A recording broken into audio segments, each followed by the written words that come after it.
Hey, this is Jim McDonald. Welcome to episode 107 of the PowerCast. We have a couple new sponsors recently. One of them is Compex at shopcompex.com. I was able to get from Compex for free, there's your disclosure, a wireless Compex unit a couple weeks ago now, and I've been using it pretty often, and so far so good, really like it. I know Mark really enjoys his and is using it a lot, so check them out. They have actually sponsored the CrossFit Games broadcast on ESPN this year, and I know a lot of athletes have been checking them out, so look into it. I think it's a good product so far. Also, Rogue Fitness, if you go to thepowercast.com/rogue and click through, you will be able to benefit this program with any of your purchases from Rogue Fitness. So we would appreciate that because this is not the cheapest thing in the world to do. So please check it out and click through to Rogue. Also, I'm going to ask you right now, likes, shares, all that business. If you can do that, that's awesome. It's always great when people do that. It makes us feel like we're not doing this for nothing. So if you could do that, that'd be great. Now, here's the issue of episode 107. Our guest, Janae Marie Kroc. I gotta say that transgender is a very complicated issue. This is not something that we are experts on. It's not something that anybody is really 100% sure exactly what's going on, what causes it, what are the real solutions, what are the best practices. We just don't know. What we do know is that when a friend tells you something like this, the thing to do is try to be accepting and understanding. And so that's what we are. And we ask a lot of questions. This is not a politically correct episode. We wandered off of the politically correct track, just like we always do. So expect that. If you're somebody who's sensitive to those things, then whatever. I know that there are a lot of voices on different sides who are competing about this issue, talking from different perspectives. And all I can say is the best thing to be in this circumstance is someone who is capable of empathy for another human being, someone similar to you in many other ways, who is in a situation that maybe you don't understand, but there's no point in hating and there's no point in condemning. Really all you can do is roll with it, and that's what we did. So I think that Janae is still not 100% sure the best solution. I find that she is trying to find the best outward representation of what's going on inside. And I guess maybe that's all of us. That's what all of us are trying to do. So anyway, without any further comment from me, here's episode 107 of the PowerCast. One more thing that I totally forgot to say, and I didn't bring up in the interview, so I want to say it here. I had to ask where the name came from, and the answer is that is the name that was going to be the girl name if Matt had been born a girl. So there you go. Now on with the episode.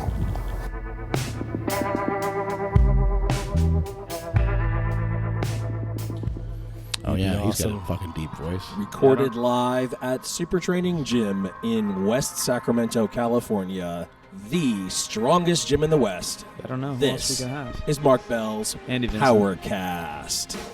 This guy sounds a lot less fat. Yeah, the other guy sounded, I'd say about at least 100-pound difference. Caveman This guy is a lot less fat, thank you. And Compex I'm a little heavy at the moment, but I'm not at fat. shopcompex.com. Fat, so fat. I wrote Alongside so fat on a Silent YouTube Mike comment, and and someone Jim said, McD "Oh, I have a Chinese is your friend with that name." Mark Bell. So fat? Being so fat's not good. Being too fat is kind of all of us. And being less fat's the goal. You're always too fat for your own self, good. One of the best comments I saw recently it was just a picture of a guy's head. He'd posted some like selfie type pic, and all the comment said was potato, and it looked just like a potato. That was on perfect. Mark's Instagram. Yeah, it was probably me. Oh, stand by. We got issues going on here. Hey now. Repeat. That's all right. It's the remix. It is the remix. Stand by. It doesn't like to go down either. Sound effects, I don't know. It's going to just fade right out here in just a second here, and we won't hear it anymore. Yeah, we need Geo, a sample board of Geo. Yeah. We're just going to keep looping music over and over again. Yes. Okay, we're good now. We're good now. All right. Well, we're here today with a very special guest. We're here with Janae Kroc, and we got a lot of interesting and awesome things to get to today. First, before we start, I want to say that I am very ignorant to a lot of these things. I don't understand a lot of these things, and so I may say things that may be offensive to some people, and I just want to kind of apologize up front just because I don't know the lingo. I don't know what certain things mean, and I just never lived that life, so yeah, maybe, I don't know much about it. Bad habits, but not bad intentions. Yeah, right, exactly. Explain like I'm 5. That's what the internet says. So right. I think I can handle that. So let's just kind of start out with let's just have you explain first of all like what your situation is currently, what transgender means, and we'll just dive right into it. Okay. Well, I identify as both transgender and gender fluid. And I also describe myself as an alpha male and a girly girl. And basically what I'm trying to say there is describing my personality, but also the fact that I don't really fit in any boxes or any categories. And, there's a lot of people like that. And I think we try too hard. I mean, it's an attempt to understand, which is a good thing. But if you assign somebody a label, the problem is as soon as they hear that label, like transgender. So whatever you have learned up to this point in your life about transgender people, if that's all you know about me, you're going to apply all those things to me, right, and make these assumptions that may or may not be true. Right. So that is the biggest problem with labels, and I'm really not a fan of them, but I understand, the reason for them. Transgender basically is people who identify as the gender opposite which they were born. And I definitely do. I mean, I knew by the time I was 5 years old, I was already daydreaming about being a girl, and I didn't know why I had these feelings, and I hated it. I felt very ashamed and guilty, and even by that age, I knew that it wasn't something that'd be received well if I shared that with people, and so it's been something I struggled with my whole life. But also, like I said, I was competitive and athletic, and I always liked girls, so that was enough for me to put myself in the, quote-unquote normal category, and I just ran with that and pushed everything else deep down and, tried to do the best I could. But yeah, if we were talking about categories, so gender fluid is basically, it's becoming more and more widely used, and that just means people that, kind of range along the gender spectrum from one side to the other. And, if you're hanging out with, Matt on a gym day, you're going to see a completely different person than you do right now, or if I'm out with the girls shopping or, right, or something along those lines. And that's, and really that's just me. It isn't like, I'm not one of the people, and, a lot of people feel this way, but I didn't always feel like, a girl trapped in a boy's body. I mean, I definitely always felt like I was supposed to be female, but it was much more complicated than that, much more complex. I would say, in a black and white world, I'm completely gray. But if I have to pick, something to identify as, I would definitely identify more as female, and I'm more comfortable, with a female body for sure. If you're 50 Shades of Gray, that complicates things even further. Yes. Mm-hmm. So you were explaining to me a little bit earlier today about basically if I was, put inside a female's body, mm-hmm. Can you kind of explain that analogy? Yeah, so like I said, it's hard for people to understand, what transgender people go through. And, you'll never truly be able to relate, to the degree of difficulty and what you deal with on a daily basis when you don't feel comfortable within your own body. But yeah, and what I was trying to explain to Mark was the closest I can tell you is, picture that somebody took your brain, stuck it in a female body, and then said, okay, now make the best of it. And, you can do everything you can. You could get big and jacked as a woman and do everything, you can to try to make yourself as comfortable as possible. But no matter what you do, there's going to be a sense of wrongness. And it's overwhelming. I mean, even if I fucked everything inside, I'd still feel empty inside. Yes, of course. Yeah. A little more tired, but still empty. I mean, but that'd be a quick 30 seconds anyway. So, yeah, true. But that makes sense to me, though. Yeah. So that's the best way I can say for someone who can't relate and doesn't feel that way is just to try to picture being from the birth, in the wrong body, and then trying to make the best of it, and living in a world where everyone around you tells you that it's wrong, that you're wrong, there's something wrong with you. I mean, I was raised Catholic, and it was taught early on to believe that how I was not only wrong but sinful, and I so much guilt and shame, and I would mentally every day I would be like, I'm not going to think about that, I'm not going to think about it, but you can't help it. Right. You think about it constantly. I couldn't walk through a department store without feeling drawn to the makeup and the shoes and the women's dresses and things, and it was torture for me every single time. And I heard that, I think it's Target is actually moving away from saying this is the boys section and this is the girls section. Yep. Target is very good about that stuff. How do you feel about that? I think it's a great thing. See, the thing is gender roles, while they may apply to a certain number of people, it's giving people rules and boundaries of what's okay and what's not okay, and that's totally wrong. People should be able to be whoever they are and do whatever they want to do. And if a little girl wants to be a construction worker or play sports, that's awesome. Right. And if a little boy wants to be a hairdresser and play with makeup, well, great for him too. People should be free to be who they are, regardless of what that is. Who's to say what is right or what is wrong? I don't think right or wrong even come into the equation. It's just of what's socially acceptable and what we've been taught to believe. And we've grown up with so many bias and so much bias and so many prejudice, our whole lives living in this society that we're never allowed to make our own choices. I can just tell you from in the short period of time that I've been out now, the last few weeks, I've had so many people contact me, just thanking me for being open and saying, gosh, I feel a lot like you do. I like being big and strong, but I also feel like a girl. I've been confused all my life, and I never knew that anyone else out there was like me. So it's just way more common. It's just everyone's closeted because they're afraid of how people will react. It seems like society's kind of going that way. Yeah, I mean, obviously the gay marriage ban, everyone's just more accepting of everything in general. You mentioned you were raised Catholic. Do you have any kind of religion or spirituality now? Just based on the fact that you kind of mentioned that your spirit or your mind or however you want to put it feels a little more feminine, and then your body's obviously masculine. There has to be a split there, right? And that's kind of a religious thing to begin with. Yeah. To be honest, I'm a very rational, very logical, and type person, and a very, I'm a big believer, and I base my beliefs on evidence, and and instead of making beliefs and then trying to get evidence to fit them. So I'm very open-minded towards that, and whatever the evidence points me towards is where I go. Right now, I really I don't believe in religion per se. It's just I've studied it immensely. I've read the Bible from front to back. I've looked at all the arguments, all the science, and everything, and and based my beliefs on on that evidence. So maybe spiritual, but not religious. Yeah, I would say that's pretty accurate. Yeah.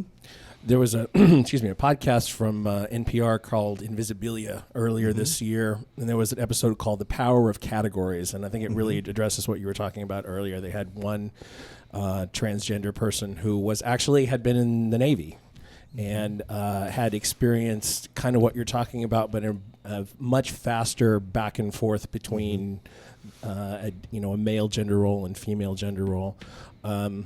There's kind of a lot of controversy about how they treated that and whether or not the kind of rapid cycling that person was talking about is common or not. But it seems like you're sliding back and forth. I have for a number of years. I mean, I didn't deal with this at all until I was 32. Just buried it down as deep as I could, and it just got harder and harder, and it finally reached a point where I couldn't do it anymore. Yeah. After that was right around the time my first marriage ended with the mother of my boys. And I had told her everything up front when we first started dating, and she was the first person I ever told, and that was 23. When you first told her this, was she kind of in disbelief, or did she kind of get it because she saw signs or something like that? She knew. She had a really good sense about those things. She knew there was something different about me. She didn't know what it was, but she knew there was something. And she would basically play 50 questions. At the end of our dates, we'd sit in the car and talk, and I couldn't even bring myself to say it. And finally one night, she, pretty much hit the nail on the head, and I didn't acknowledge it, but I couldn't deny it. And then we talked about it after that. And at that point, I really didn't even know, what label or how to describe it. I just knew how it felt. Are you or are you not trying on my panties when I leave the fucking house? No, they were way too small. You're like most guys would put them on their head. I'm actually putting them on my body. Yeah, no, it was just something that somehow, she recognized something in me that was different, and had some inkling that there was something going on, and eventually I shared it with her, and then and I've always been like that with every relationship I've ever been in. I've always told every girl up front. I felt like not only was it not fair to them, but it wasn't fair to me to get into something, get into a relationship without being open about something that big. And this is a destroyed some relationships you've been in the past with people you actually really cared about, right? I've been pretty lucky as far as friendships and stuff like that, but the toughest one was my marriage with Lauren, who you've met. Yeah. And Lauren and I were very much in love. Lauren's hot, by the way. Yeah, she was. And I still care for her very deeply. And we had a great relationship. We were together for 4 years. And but eventually we both knew that it wasn't going to work, because she said the longer she was with me, the more she saw of Janae and the less she saw of Matt. Right. And I couldn't deny, that's what she was saying. And she felt that I would eventually transition. And at that time, I was still sure that I never would. I mean, I didn't want any of this. That's what people don't understand. I mean, I fought this as hard as I could, as long as I could. This isn't what I wanted. This was never a choice. This is like, it's either this or be miserable, forever. Right. And, at one point it drove me to consider suicide, and, fortunately I'm a strong person and I would never, do that. But what year was that? That was after the end of my first marriage, because at that point was when I first started dealing with everything. So it was a really difficult process of trying to actually figure out who I was and how much of the person I had been I had created. It was, you live your whole life, burying this part of you and doing everything you can to be this other person. And then I sat down one day and I'm like, I don't even know who I am. I don't know what's real. I don't know what I've created. I don't know, who is me. And it was overwhelming. You said you thought about suicide. How close did you get? Is it just a thought, or? I never made any attempts, because if I had, I would have succeeded. Right. So I would not get my guns out when I was going through that phase at all, because I knew the temptation would be too great. We should point out that you're very physical. I mean, you had world records in powerlifting, former Marine. And as you were saying earlier, you broke people down in the Marine Corps. Right. And you were just basically, in general, just a fucking badass. So it's not like you're saying you're a girly girl, but right. But when it comes to being a dude, you were a tough motherfucker. Yeah, thank you. Sounds funny coming on me now, but but that's the nicest thing anybody's ever said. Janae, don't break down. But no, I mean, I always did things to the best of my ability, and at that point in the Marines was probably when I was fighting it the hardest, and I definitely overcompensated. I overdid the manly man thing as much as I possibly could, and everyone thought that, even in powerlifting, I mean, the reputation I had was as the craziest, most intense nut out there, and that's still true. I mean, I still have that aspect of my personality. I'm still a person of extremes, and when I do things, I do them 110%. But I was overcompensating in the Marines. I mean, it was a great time. I had a lot of good friends, but I'm sure there's some guys who didn't like me a whole lot, and because if someone had weakness, I exposed it, and it's a testosterone-filled environment, and very competitive, very alpha male-ish, and if I was going to be there, I had to be the top dog. I had to be the top alpha, and I let everybody know it. How long were you in the Marine Corps for? 4 years. And then did that prepare you for some of the stuff you did in powerlifting and stuff? Definitely. The thing that benefited me most from the Marines was the additional mental toughness. I mean, I was already in good shape. I was hardworking. I was disciplined. But realizing how far my body could be pushed, how much further it could be pushed than I thought it could, that was broke new ground for me and really changed how I approach things. And we would do, our long force marches, we called them humps, and we would do these humps, and it'd be, 90, 95 degrees. We're carrying 50 pounds worth of gear, plus your weapons. You're going up and down the steepest hills and mountains that they can find. And we would Sounds awful. It was basically depending on how long it was, our longest ones would be mid 20 miles and take us about 6 hours. And it would be 6 hours of pain, nonstop pain. And it would break people down. And just my competitive nature, I would never allow myself to fall back, and I would always be at the front of the line, and no matter what, and I'd punish my body. But there'd be times I remember taking off on humps. We'd be in the first mile, and I'm thinking, there's no way I can keep this pace. I mean, this is not possible. And 10 miles later, you're still doing it, and you're just like, wow. I didn't think that was possible. And then it just opens up all new, a whole new realm of things, because you're like, if this is possible, then what else is possible? Yeah. And at that point, I started believing that I could do anything. And, then through injuries and other stuff, that belief was reinforced, and, one thing built on another. But yeah, that's where, going days without sleep and little food and stuff like that. And that's for anybody who's followed my career, I don't sleep much. I mean, 3-4 hours a night, and it's not because I want to, or that's necessarily what's best. But for me, all the things I need to get done in my life and all the commitments I have, if I'm going to get them done, that means I'm not going to sleep. Yeah. I can sleep and then not achieve things. You got to screw loose. Right. Of course. Probably more than one. Yeah. Going into the Marines and kind of choosing the path of strongman bodybuilding, powerlifting, was that all because of your alpha male side and your competitiveness side, or was some of it to hide kind of how you were feeling? Like you said, you tried to tuck it away for 30 years. Well, it was definitely an effective means. Tuck it away. Yeah. That was inappropriate, Mike. Yes. Nice. But No, I mean, it was, partially the competitive desire and just loving to compete. And I do enjoy being big and strong. I mean, I won't deny that. But it was overcompensation as well, taking things as far as I could. And that was a way to push the feminine feelings down. Whenever I was prepping for a show or a contest, I'd focus on that 110%, and it helped to push everything else to the background. Yeah. And I'm not going to say for 1 minute that I didn't love competing and loved every second I had on stage. I did, and still love to compete.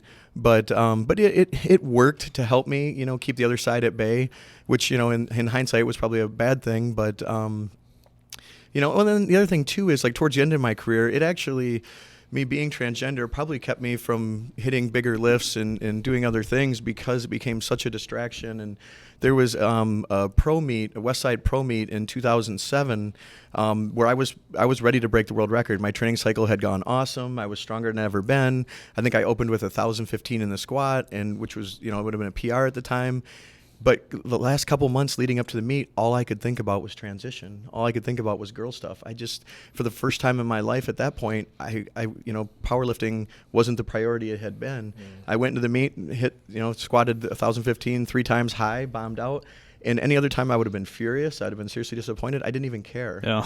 So that was a distraction. And then, it wasn't long before my motivation came back. But then, over the next several years, it would come and go. I would have that fire like I'd always have for a while. And then it would be like all I could think about was, transition and, the feminine stuff in the future. And, what am I going to do? So it made it hard to balance both lives for sure. How did this come to be, the situation you're in right now? Like, Bruce Jenner comes out on TV. They put him on the ESPYs, the ESPN Awards, and he's sort of celebrated by half the country, I guess, and maybe hated by another half of the country or misunderstood by the other half. So you're like, hey, I'm going to start talking about it. Yeah, see, that's what people think that, this was, my choice and this was timing and it's a publicity stunt or something like that. Anybody who'd be willing to do this for publicity, they got more than one screw loose, because it is incredibly difficult. But I can see Mike's thinking about it. Yeah. I could help you. Anything for Instagram followers. Get them goddamn views up. Yep.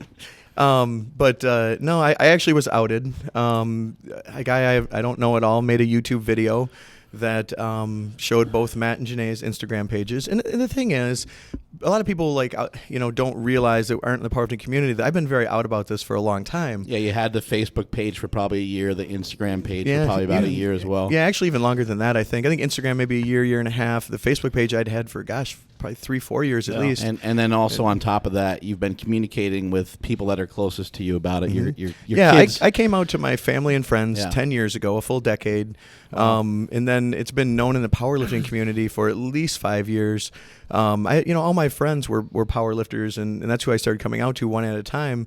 And it just became, more and more widely known. And then actually I had a guy try to out me like 5 years ago, and started posting all over forums and all the bodybuilding and powerlifting forums and stuff about it. And I just kept quiet, didn't say a thing, never commented. It kind of all blew over. But then that got people talking about it.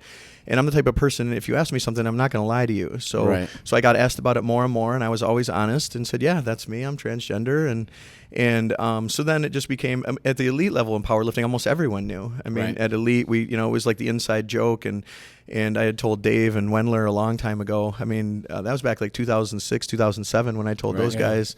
And in this issue of Power Magazine, we just kind of touch upon it for a second, but this is 2012. Yeah, first 2 questions, as a matter of fact. Yeah, and then I remember when you sent me those questions, and you're like, feel free not to answer anything you don't want to, and I'm like, you throw it at me, I'll answer it. I don't, And so we were it was like an inside joke. We knew, and you've known for quite a while.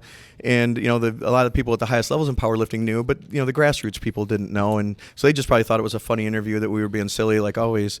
But there was actually a lot of truth hidden in there. Right. And so, it's just, it's been such a struggle having to hide a big part of who I am. And the timing just happened to be a coincidence that, that the guy chose to out me. Now I'm not sure how he found out or, how he put 2 and 2 together. But I will say that the video itself is not bad. No, he's not super malicious. At least, no, obviously, I'm not in the spotlight of it. But no, I was thankful for that. Mark and I had talked about this earlier this morning, but yeah, I was thankful. He was very neutral, I thought. Yeah. Like he just said, here's Matt, here's Janae. He was more concerned same about person. gains than anything else. Yeah, and he was, I mean, I'm sure he did it for YouTube views, which Yeah, is of kind of course. a pretty selfish reason to out somebody, but no, he didn't make it out to be a horrible thing or a good thing. The only thing I didn't like that bothered me was that he showed some pics of my boys. I really didn't think that was necessary. That's over the line. Yeah, and I don't know if it was malicious. Like I don't think he planned that out. He just kind of threw the pages up there, started filming it, and was just popping up pictures. But yeah, I would very much appreciated them being left out of it. Yeah. But like I said, it could have been a lot worse. It wasn't done in a way that to try to make me look as bad as possible. Right. Does it feel kind of good that somebody else had to like kind of take that plunge and you didn't? Take some of the I had always planned to come fully out about this, but I wanted to wait until my boys were out of high school because I didn't want them to have to deal with a backlash. Yeah. And that's still my biggest concern. And that's really what's kept me from transitioning, in recent years. And I mean, I go back and forth with it. I was telling Mark, I've started and stopped transition 5 times in the last 10 years. And it keeps getting. What does that mean? That means like I would drop a lot of. Initially, it just meant dieting down a lot of weight and deciding that I'm going to do this, telling everybody I'm going to do it. And then what happened the first few times was I drop about 40 pounds and start getting uncomfortable as Matt. The funny thing is that as a guy, I only felt comfortable really big and really strong. And I would get really uncomfortable. I couldn't handle feeling vulnerable. When I was little, I was a small, skinny kid. Right. And I felt vulnerable. And I got bullied a little bit, not a ton, but I didn't like it. I didn't like it at all. And I didn't like that feeling of vulnerability. So that was one of the motivations for wanting to be big and strong. And I've got a lot of chips on my shoulder. I mean, I grew up poor white trash. I was always told I was going to be nothing. My father said some really cruel things to me. He told me that I was worthless, that I was only good for 3 things: eating, sleeping, and shitting. And, it was my wrestling coach told me I was horrible, that I sucked. And so I had all these chips on my shoulder that I was going to prove all these people wrong. Combine all that with being transgender and growing up poor too. And I just had like this deep need to prove everyone wrong. And like part of the thing with the lifting too was that if I felt like if I could beat someone at their own game, they couldn't look down on me. Right. So it was like, way to say F you, basically. Yeah. So yeah, you want to look down on me, I'll beat you at your own game. I think and a lot of better people than you. can identify with that for sure. Mm-hmm. So that was, all part of the motivation. But I mean, deep down, there was a desire to be big and strong. And that's the odd part, is that as long as I can remember, I had 2 strong desires: to want to be female and to want to be big and strong. So I mean, one of my friends jokes that that's proof that there must be a God, because he'd have to be super sadistic and no one could, that wouldn't happen on accident, that someone was trying to make my life as miserable as possible. Right. But I made the best of it, and I have no regrets at this point. I want to throw a quote out here that was on Facebook yesterday from a well-known figure in the powerlifting world. "Not being mean here, but I cannot stand this public attitude toward, quote, transgenders, like it's a new race of people. Be what you want, but I do not have to like it or accept it." How would you respond to that? That's totally fine. He's right. He doesn't have to like or accept anything. No one's trying to make anybody, I'm not trying to make anybody say that they have to, agree with who I am and support me 100%. But at the same time, what's the reason in hating? What's the reason in saying you don't like something? Why did you have to make that point? If you simply don't like it, why talk about it? Why do you have to go on social media? And Exactly. Like if you have a problem with transgenders, why are you being a whiny little bitch on Facebook? Right. It's just, well, the funny thing is the people that are screaming the loudest about not having a problem with it are typically the ones that do. Right. And, there's a lot of reasons why people say stuff and why there's negativity. If you think about like your mom, right? Mm-hmm. Your mom is supportive of you. Your mom loves you no matter what, right? But she's not like gonna celebrate the fact that you want to be a female. I'm sure, right? No, not at all. It's too much. It's too much for some people, and I think that it's okay for people to say that. It's fine. Yeah, it's not a big deal. But at the same time, like when someone says they're supporting you, they may not necessarily mean like, hey, go be a chick, go do whatever you want. Some people are totally that way. But other people are more like, you know what, I'm supporting you through this process because I know that it creates a lot of turmoil in your life, and it creates a lot of issues for you and your family and the people that are surrounding you and the people that care for you. So I think that's what some people are talking about when they're talking about like supporting somebody through something. They're not necessarily saying, hey, everybody should be transgender. You know? Right. Well, yeah, and that, yeah, I totally agree. The thing is that to be supportive, you don't have to be involved yourself, and it's just don't. The thing is, the biggest problem with stuff like that is transgender people are horribly discriminated against. They're attacked, beaten, murdered for simply existing. I mean, there's not too many ways you can be different in this world where people will attack and beat you to death simply for you being you, not doing anything to anyone. And that's the big issue, and that's the big problem. The murder count is out of control, and it's unprovoked, and that's the real issue. But no, I don't. People. Some of that to me is insane. We've already been through this a bunch of times with everything. African Americans, Jewish, and women, Native Americans. I mean, it's just every fucking minority you can point to. Even just somebody having HIV. Yeah. I mean, witches, witch hunts. Can't we all just get along? Everything. I do understand people like saying, you know what, fuck it, man. I think that's wrong. I'm not down with it. Whatever, that's fine. But don't go hurt somebody else. I think Louis Simmons says it best in terms of steroids on Bigger, Stronger, Faster. Like, my morals are my morals. Don't judge me, and your morals are yours. I'm not going to judge you, and that applies to so many things in life. Like, if it doesn't affect me, sure, do whatever you'd like. Exactly. It doesn't affect you. It doesn't affect me. Hey, do what you like. Something my wife mentioned this morning is that we've been together for over 30 years. So how old are you, Jim? Old as fuck. Goddamn years. When we first got together, we lived together. We weren't married, right? We couldn't. There were times that we couldn't find people to rent to us because we were not married. Yeah. I mean, this is my lifetime. I can't imagine that happening very often now. Times they are changing.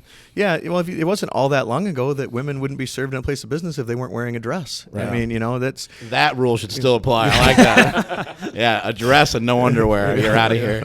I like that. Nothing like a little misogyny thrown in there. Yeah, come on. Come on. But yeah, that's to each their own. And I just, if everyone, it's fine. You don't have to agree. You don't have to like it. And that's totally fine. But if it's not harming you, let people live their lives, to each their own. And, as long as you're not harming anyone else, why does anyone care? Right. Yeah, exactly. Yeah, I agree. So you said you're kind of transitioning now, and you said that kind of means losing weight to start? Yeah. What is all that? I won't say anything's 100% at this point. Like I said, the big reason for putting all this off was to allow my boys to graduate high school so they wouldn't have to deal with the backlash. Well, being outed, that's no longer an option. Everyone already knows. I mean, school's out right now, but football started up, cross country started up for my boys. All their friends know. They're already talking about it.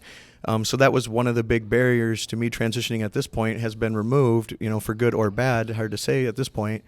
But so yeah, since this has all started, this has really brought back that overwhelming need to transition, and I have less things to stop me, and less reasons not to.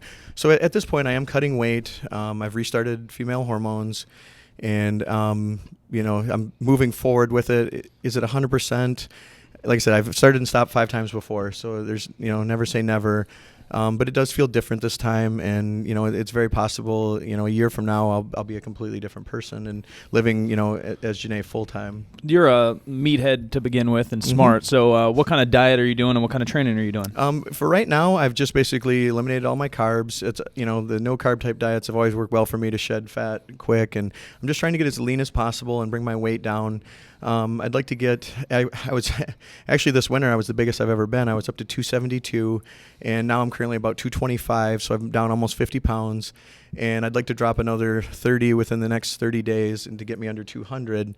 That'd make it a lot easier to, be bouncing back and forth between both genders, especially spend more time and, as a girl. And then, then I'll change things up and look for a diet that's more sustainable. Basically, more of like a carb cycling type diet where add carbs back in more on my training days, less on my off days. But I'm hoping that, we talked about this a little bit earlier, that I'll be able to maintain my calories around 3,000 for a while. And I don't want to diet myself into a corner to where my metabolism's completely slowed down, and then I'm going to have to diet the rest of my life to maintain my weight. So basically, I want to get to under 200, then change things up to a more sustainable diet, and then just work like crazy in the gym. And I'm doing a lot of mountain biking. That's something I've gotten into recently. I really enjoy it. It's a great way to get out there, burn some calories, and increase my cardiovascular conditioning, and have a lot of fun. And I need to start crashing a little less, but but it's fun. I've always been an adrenaline junkie and love speed, and so it's a great combination for me.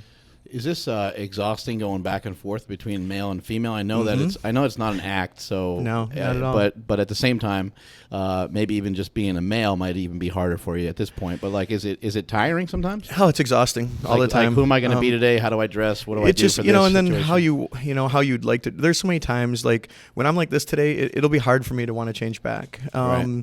When I feel much more comfortable like this. I mean, there's still some things that bother me. My voice, I want, I need to work on more.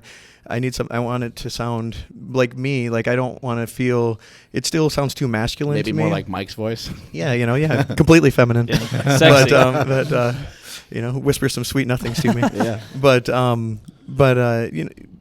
this is what I feel most comfortable in, and Right. and like I was explaining earlier, like with the makeup thing and everything, it's not about the dressing up, it's not about the clothes I wear, it's just that's what makes me feel comfortable. It's an external representation of an internal feeling, so all that is representing what I feel on the which inside. I guess is the case for everybody, right? Yeah, I mean you do. We dress and we act, according to who we are, and whatever I makes just- you feel confident. Exactly, and what do you feel comfortable with, and this is what makes me most happy, and that was one thing. Bringing Lauren back for a second, that was one thing she identified a long time in. She's like, yeah, you get excited about powerlifting. You get excited. I'm into muscle cars too. Another really girly Right. pursuit. But I get excited about that stuff too. And but she said, I've never seen you get so excited as when your new makeup or new outfits, and I can't help it. It's like Christmas morning for me. So I'm sure there's women out there that can relate. But There's 3 female listeners we'd like to just Yeah, I think put we're that up out to there. 7. Yeah, somebody on Instagram counted brought in 7. a couple maybe. Yeah. Maybe Mark's misogynistic comment might have drove a couple away, but Yeah, hopefully they'll come back. I think they like it. Push them Yes. away, they come right back to you. About playing hard to get. Oh boy, That's right. oh boy, these guys need Here we some go, work. here we go, here we go. But no, I mean, she recognized that in me, that was what made me happiest, and that's the way I was most comfortable. And I lied to myself a long time about that. These aren't things, like I said, it's nothing. This is nothing I ever wanted. This is nothing I desired. And this was just who I am, and I fought it as hard as I could, and I'm still fighting it to some degree. And I don't want to have to do that anymore. I want to be able to just wake up, live my life, and be at peace with it. And I know the only way that can happen is if I transition. But at the same time, I also know that it's not going to solve every problem in my life. There's going to be lots of sacrifices to be made. It's not an easy process. To be honest, this will be the biggest challenge I've ever faced, way harder than any of the injuries or even cancer for me. This is way more difficult. Yeah, when did you have cancer? Back in 2004, testicular cancer, ironically. Yeah. And I think my body was trying to tell me something. Yeah. And Got some parts removed already. Yep, half 50% down. See if I can get a break on the surgery, right? Yeah, exactly. But honestly, like going through that too, when that happened, that stirred up a lot of emotions and a lot of feelings because, here I was having testicular cancer and having to have that removed. And at this point, I still wasn't dealing with everything yet. But in the back of my mind, I remember thinking, God, I hope it spreads everywhere and they have to remove everything because then I'll get what I want without having to be responsible for it. Dick cancer. Yeah, which is very rare. And You got to fuck a lot of bitches for that. and Hey now. And I knew, like being a pharmacist and having a medical background, I knew that's not how the cancer spreads. If it did spread, it'd spread through the lymphatic system, it'd be a whole bigger mess. Go to your But lungs and yeah, brain and and stuff, in the back right? of my mind, but I was still hoping, like Right. this. Yeah. And when they told me that, the biopsies came back negative, I was kind of disappointed. So if you can imagine being disappointed that your Just cancer remove hasn't everything. spread, that's how overwhelming Yeah. this feeling was to need That's to be crazy. female. And To end the pain of it. yeah, in a and long at way. that time I wasn't ready to take responsibility for it. I wanted those things, but I was too ashamed to say this is what I want and this is who I am. Something that came up when Mark was on Joe Rogan last week about, at the time, Bruce Jenner. Apparently, he was told that all the Olympic athletes at that point were on steroids. Period, and then coming off. And I think that anybody who saw the interview knows that it was around that time that he started thinking about transitioning and did, female hormones for 5 years. Like, to what extent do you think that that's a trigger? I don't know if it's a trigger, but it probably, and I can't comment on what Caitlyn did or didn't do, and without having it from her mouth herself. Right.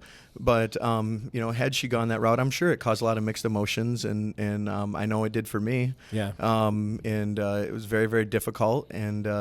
But to compete at the very highest levels, it's naive to think that those things aren't involved. Right. And there's a sacrifice to be made if you want to be the very best. And Right. and for me at that point, it was about being number one in the world was driving me harder than anything. And I really wanted those things, and I hated some of the changes because of it. The increased body hair, and that made me really uncomfortable. Yeah. And things like that were really, really tough to deal with. And but I also felt like, well, maybe this will help me fight everything too, and help push those feelings away. It didn't change anything at all, and it just made it more turmoil and more angst, and made it more difficult. Without switching topics, I just wanted to shout out our boy Furious Pete, who's going through his second bout of cancer right now. Just know that we support you, buddy. If you ever need anything, reach out. Super Training's thinking about you, and that's about it. Yeah, I saw the video. It was very emotional, very touching, and very, very sorry that you have to go through that again, you and your family. Just a shout out to you, man. We all love you, appreciate the work you're doing. Keep at it, man. Anyway, let's shift gears a little bit to powerlifting, because when you were powerlifting, you did these like crazy weight cuts and all these different things, and you even had the all-time world record total before. What was the world record that you had? You were cheating, right? It was multiply gear? Oh, yeah. Oh, yeah. Big All cheater. All right. Yeah, just Just making sure. Just set the gear over there in the corner, did all the work for me. and Just decided to show up. Yep. I just stood by the sideline, watched. I went 25:51 at 220, which at that time was the highest total of all time in any federation. What's the breakdown on that? 1,003 squat, 738 bench, and 810 deadlift Damn. at 220. And I cut 35 pounds for that meet, and I went from 255 down to 220. It was the toughest cut that I ever did, and it got really hard at the end. I got 4 pounds away, completely dried out, and fortunately managed to squeak in, but it was miserable. And normally I would time things so that I would be able to make weight right when weigh-in started. Well, that time weigh-in started at 8 or 9 in the morning. I didn't actually make it till like 1 in the afternoon. Education as a pharmacist, does that play into any of this? I mean, just you being educated in general. Yeah, it definitely allowed me to do things a little safer. How the hell do you cut that much weight? Yeah, well, the thing is, I would do it the hard way, but the safest way, which was to sweat it all out. I'm not going to say I've never used diuretics, but Right. like they were always a minimal thing, and at the very end, maybe to help squeeze off a last pound or two. Right. But guys who relied on diuretics, all kinds of problems with cramping, and I Right. mean, I've been in more than one hotel room with guys curled up in fetal positions, and because of that. So my primary method was sweating everything out as far as I could, and it was the most difficult and the most miserable method. But it also kept me from my electrolytes from getting really messed up, and not to say that they weren't messed up to some degree, and what I did wasn't risky. It definitely was, and I wouldn't recommend it. But for what I needed to do, it was the safest way that I could do it. And it worked. I was able to break records. I would cut ridiculous amounts of weight. I mean, 30 to 35 pounds. Were you able to gain the weight back? Always. And that was the key. That was the whole key. And for a lot of people, that's just as tough as cutting the weight, because so I'd weigh in 24 hours ahead of time. Well, now I've got to eat 30 or 35 pounds worth of food and water to get in. Yeah. And fortunately, I was always a big eater, and I could do that. And I had the stomach that, would tolerate it. I mean, you literally need that much food, because it's not like it multiplies on top of itself. No, it's really literally the weight of the food and water that you take in. Yep. And what I found is that as long as I could regain all the weight that I had lost, my strength would be fine. If my weight fell short, my strength would be off. If I was able to super compensate, which happens sometimes, I usually felt even better. And sometimes my weight would rebound to 5 or 10 pounds more than what I started at. Just get an extra bloat. Yeah, it was just, I felt really, really good most of the time. But it was a complicated process that I developed over a period of years. It started out with 10-pound cuts, then 15, then 20, and eventually up to 30 to 35, and all in 24 hours. And there's like stories of you like sitting in your car with the heat blasted and all that kind of shit. Yeah, going down to the Arnold, I would, when I'm driving down to help get things started, throw on 5 layers of sweat clothes and crank the heater hot as you could and drive in like a sauna, and it was a miserable process. Yeah, sounds brutal. But it was just really, and that going back to the Marines, the mental toughness of having to suffer through things, that's where that came in. Because I'm basically a type of person that if I set my mind to something, I'm going to do it. One way or another, I'm going to figure it out. And I don't give myself an out. I don't think, if this gets real bad, maybe I'll stop. There is no stopping. There's only one way. The only way is to go forward. And so that helped me through a lot of things in life. And but with weight cutting, it was once I started the cut, I was going to keep going until I made it, or And what year was it that you won the WPO finals? 2006. And just to explain to everybody a little bit out there, the WPO finals, in my opinion, at the time was the most competitive arena that there was. There was cash money on the line, and everybody was fired up to be part of it. They even had some international lifters compete in it, and this the cream of the crop. That's where the cream of the crop. There were a came handful of former IPF champs that were there. Right. I mean, I know I beat guys in my class that were from Germany, Russia. We had a few other from overseas, but you're right. At that time, it was the best of the best, and that's why I wanted to compete there, because that's what was drawing everyone. And it was just an amazing venue, the best venue I've ever seen. I mean, we'd have thousands of people, standing room only, in the biggest auditorium in the Arnold. And people were fired and up. it was insane. Yeah, the atmosphere was lights and cameras. The adrenaline was palpable. I mean, it was really awesome experience. Half naked women running around with the weight cards. Where's this? And at the Arnold Classic. At the Not Arnold anymore. Classic. I was just So there. right when we go down those like stairs, like right to the Yeah. left, that like big ballroom that they have a little It's bit of right CrossFit there. stuff in there. Son of a There There was was- the WPO finals for about 5 or 6 I years. missed all that. Yeah, It no, was fucking awesome. It was honestly like People yeah. bleeding all over the place. If you went in the back and went through the bathroom, you'd see like syringes and all kinds of. It was intense, man. The music was fucking cranking. Yeah, during that It time, was awesome. I was just probably graduating high school and getting into lifting, and you were probably one of the first powerlifters I knew by name. Like powerlifting was it still is kind of a fringe sport. Oh, of now course, yeah, obviously, very niche. I'm deep into it, so I know everybody. But part of that I think was because of the Muscle Tech deal. How did you come along that? I think in my head, I'm a little bit younger, but you were kind of the powerlifter with the biggest sponsorship that I know of. Yeah. No, I was very Well, fortunate. and one of the few powerlifters that was jacked. Yeah. Like We have in really, really good shape. That's I And- wasn't even into powerlifting because everyone was fat and gross. Yeah. Well, that's kind of how I was. Well, I was fortunate. It was a combination of factors, but basically, Muscle Tech had decided at that point they wanted to bring a powerlifter on their team, and so they had one guy who was very familiar with powerlifting, and they had him narrow it down to his top 5 choices, and then they brought that to the higher ups, and they made the decision from there. And I was told it was a combination of some of the crazy stuff they saw in my YouTube videos. The fact that I was a world champion, and that my physique, that I was built better than a lot of the guys. They felt I was the most marketable. And so, I got a call one day, and they said, "Are you interested? We want you to come up and check the place out and offer you a contract." And, I was overjoyed. And, Yeah, that's awesome. I didn't expect anything like that. And so I've been with them 7.5 years now. And it was... I was fortunate, right place, right time, and it did a lot for me for publicity. And Are you as still did Elite. sponsored by them now? All right, well, here we go. Opening a whole can of worms. And all right, I haven't talked about this at all yet. This will be the first that I've mentioned it. This was not, my intention. I wasn't trying to, bring this up or anything. I am, but well, it is something that probably needs to be talked about. But ironically enough, several months ago, before all this came out, Muscle Tech found out. And the funny thing is like I'd been with Elite FTS for a really long time. They had known. I told those guys a way long time ago, and they were totally supportive and totally cool with it. And actually, I think Dave loved it. He thought it was he just thought it was the coolest thing ever. That here I was, this person who was considered the craziest alpha male, and also being transgender and everything. Did that blow their mind when you told them like no, dude, you're fucking with me, right? The funny thing is when I told Dave, and I was still, this was early in me coming out to people, so I still wasn't like, now I'm just like, hey, this is me, this is the deal, no big deal. Back then it was a lot more stressful, and I was a lot more anxiety about it. But Dave's, he's seen some stuff in his life, and Right. and he's a cool guy. And I told him, I said, I got some stuff that's going to blow your mind. And he's like, I've seen and heard everything. I'm like, don't know about this one. And then he was like, well, whatever, he's like, not gonna make any difference to me. And I'm thinking, I don't know, man. And so then it was actually at the pro meet that I mentioned earlier where I bombed out. We went outside, and he's like, all right, what do you need to tell me? And I said, well, actually, I'm transgender. And he's like, okay. He's like, yeah, I got an uncle who's trans. And he said he had a miserable life beforehand, and then after she transitioned, she was much, much happier. So, okay, that's cool. And didn't really make a big deal. He asked me a few questions or whatever, but really not a big deal. And I was really surprised and thankful.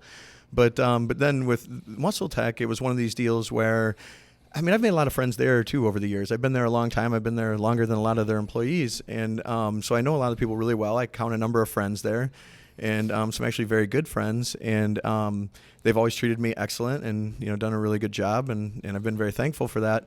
But the whole thing with coming out was always like, how are they going to take it? Being a much bigger company, international, and being as large as they are, and it was really more unsure. It wasn't like we're Dave and Jim. I felt like those are like my buddies almost. They're the same thing. They're lifters. They get it.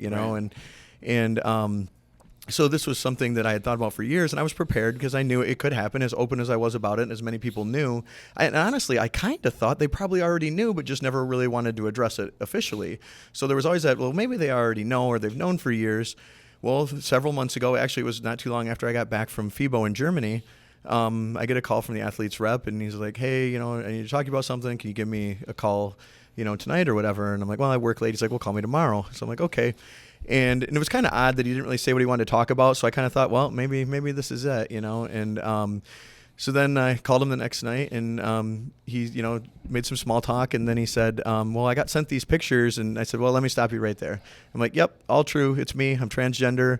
Not ashamed of it, and I've been out about it. And but yeah, it's all the truth. And he said, okay. He's like, well, there's a big meeting tomorrow. Let me go to the meeting, and I'll tell you, what happens. Give me a call tomorrow night, and I'll tell you what goes on. And so I called him the next night, and he said, it was very, very split, that half the people really had your back, and half the people just thought this was really bad for business. And he said the decision was made to, pull you. And so they immediately took all of my content off all the websites, all their advertising, canceled all my appearances for the rest of the year. And I'm still technically under contract through December when it would normally expire.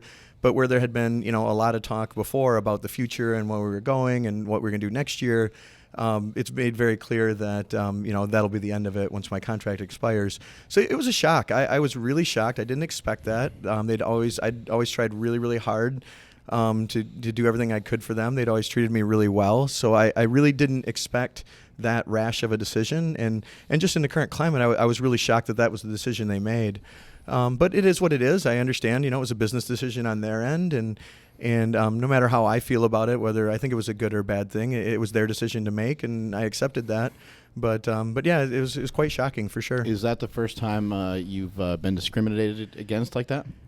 In employment, yeah, definitely. But I going out in public and being built the way I am. I mean, I've gotten looks. I've gotten snickered at, and I mean, I've heard people like making fun of me behind my back, stuff like that. But as far as like actually affecting like my careers and stuff like that, yeah, no, this is the first time I'm out. I'm a pharmacist. I'm completely out at work. I've been completely out at work for a couple of years. The name tag on my desk says Janae.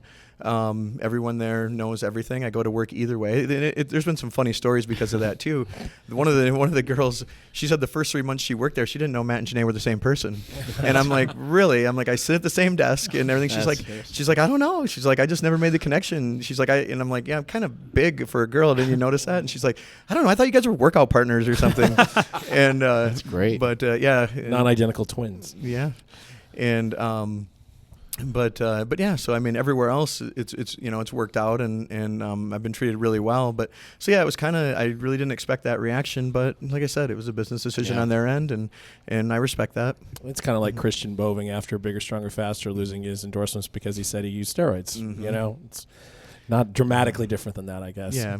It's just the hard part about it is that being told that you're no longer welcome because of who you are, not what you've done. Right. And I think that's the difference where discrimination comes in. Well, I mean, I think that they're probably anticipating more of a backlash than there probably would be right now.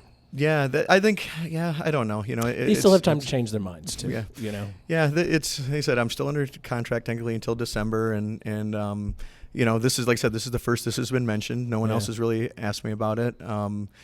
Directly like that. And it's just, but it is what it is, and the decision was made, and, see how things go. Yeah, I find it a little surprising, too, considering our climate, at least in the U.S., is a lot more open than it used to be. Obviously, different countries of the world, probably a little more closed-minded than the U.S. at this point, even though people, sadly... Some. Yeah, some. Well, in some places open. It's much better. Yeah, in general, Europe is much more accepting. Right. You start going Middle East, and even probably Asia, it's a little different. Even South America, because of the Catholic background and stuff, things might be a little different. But I find it a little surprising, too. I haven't probably looked into it as much as you, but everything I see on the internet seems to be fairly open and positive. All the responses. I've actually been surprised. I mean, I knew my friends and stuff would stand by me, and a lot of people that already knew. But I actually have been really, pleasantly surprised how much support and I have received, and from the sources. I mean, from all over, and some big names in the powerlifting world and the strength world have contacted me personally to offer their support, and that was really, really nice and really meant a lot to me. And even all the fans and stuff reaching out, and all the emails and messages and texts and stuff I've received, it's been awesome and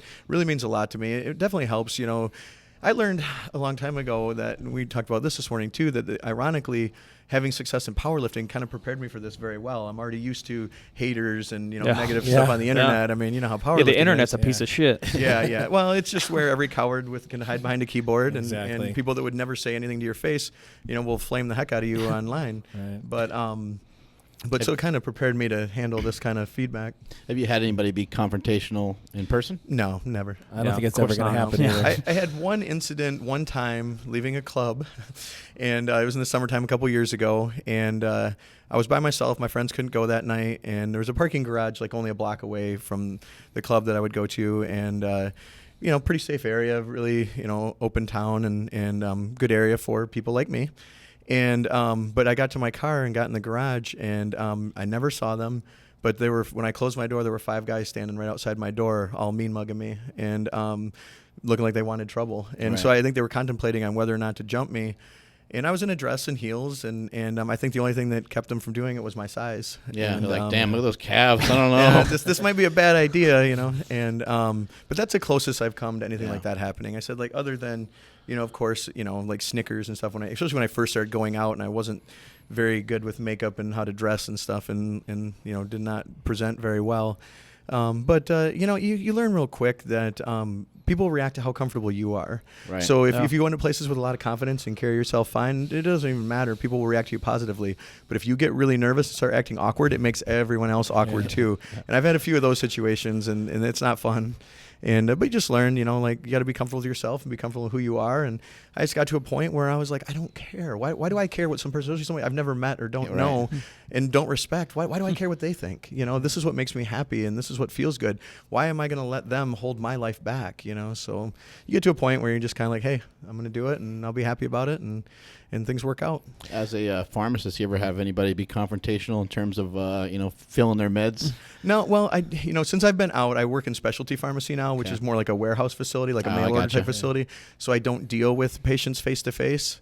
I do speak, tons on the phone. We do a lot of counseling, but so that hasn't really been an issue, just simply because, I don't deal with them. And at work, it's gone over pretty well. I'm sure there's some people that it's a big facility, like 300 employees, and I'm sure there's some people that are privately cursing me and thinking, "What is that weirdo doing here?" But honestly, for the most part, everyone's been really supportive. All my fellow pharmacists are really cool.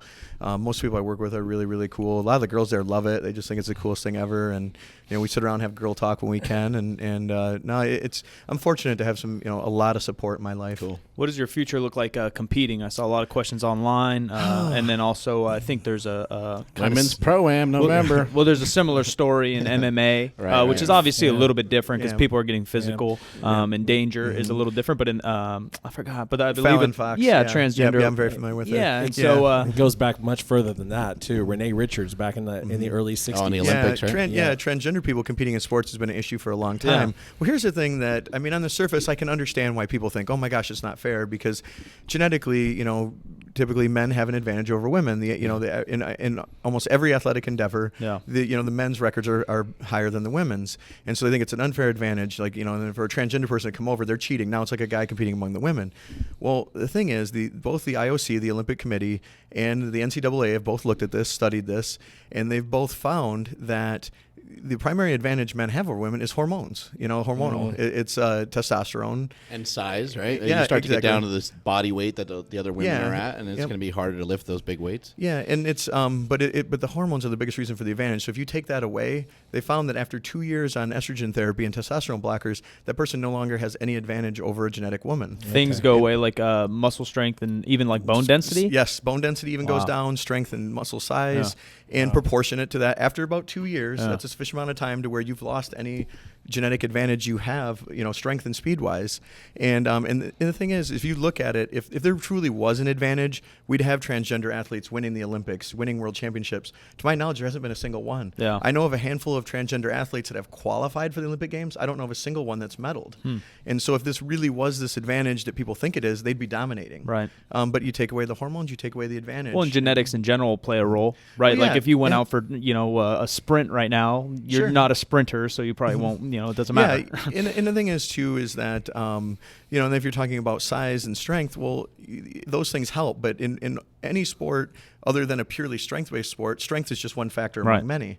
So even in fighting, something like MMA, when that's like Fallon Fox gets a lot of hate especially because it's fighting. Oh, it's a she's a man fighting against women, which is not true. But the thing is that she's fought women that are bigger and stronger than her, that have more muscle, that have advantage over her, that are the arguments against her competing. Yeah. She's fought at a disadvantage. So it's not that simple, and it's much more complex. But it's basically, like I said, the IOC and the NCAA both looked at this and both allow transgender athletes to compete. And no one in NCAA or the Olympics, there's never been a transgender athlete that has dominated. Do they put a 2-year cap on their transition before you can compete? Or I believe it's. I know it's 2 years on hormones, and I believe it's 2 years post-transition as well. But I know the hormone therapy is the important part of it. So are you going to look to still compete in strongman, powerlifter, and bodybuilding? No, I don't have any desire to compete as a woman in strength sports. Maybe in other areas.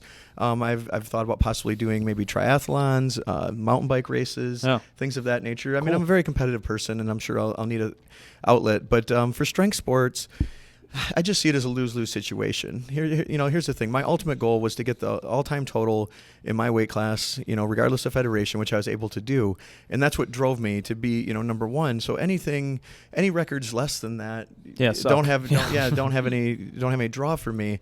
And then I just feel too that let's say, okay, regardless of what I do, if I drop down and break a bunch of women's records, then it's she's a guy anyway. She's just cheating, and it means nothing anyway. It's just a bunch of hate. And then if I don't, I get my butt kicked. Then I'm just a clown. It's a big joke.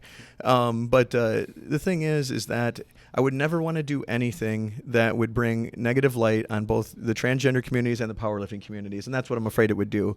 If it makes sense that if I was the very best of the men, why couldn't I be the very best of the women? And if I did, then I think that would bring a lot of people out of the woodwork saying, hey, here's our proof that transgender people have an advantage. Yeah. And that, we need to stop them from being able to compete. And I don't ever want to be, the person that, causes that situation to unfold. And I'm sure someday there will be a transgender athlete who's just an amazing athlete that may win Olympic gold or a world championship or break world records. But it won't be because of, any advantages, they had from being a genetic male. Because even in distance events, there have been runners that have transitioned. And you would think, well, in running, that's where it's going to make the least difference, for, male to female. They're already about the same size and weight. Yeah. Strength isn't a factor. But there were high-level runners that transitioned, and their times dropped accordingly with the transition to where they, let's say they were the top 10% for men, they ended up in the top 10% for female. But I remember reading an article in a running magazine about one athlete many years ago, actually, ironically enough, when I was waiting for an MRI at a doctor's office for a torn bicep, stumbled across this article, and it was about a transgender runner.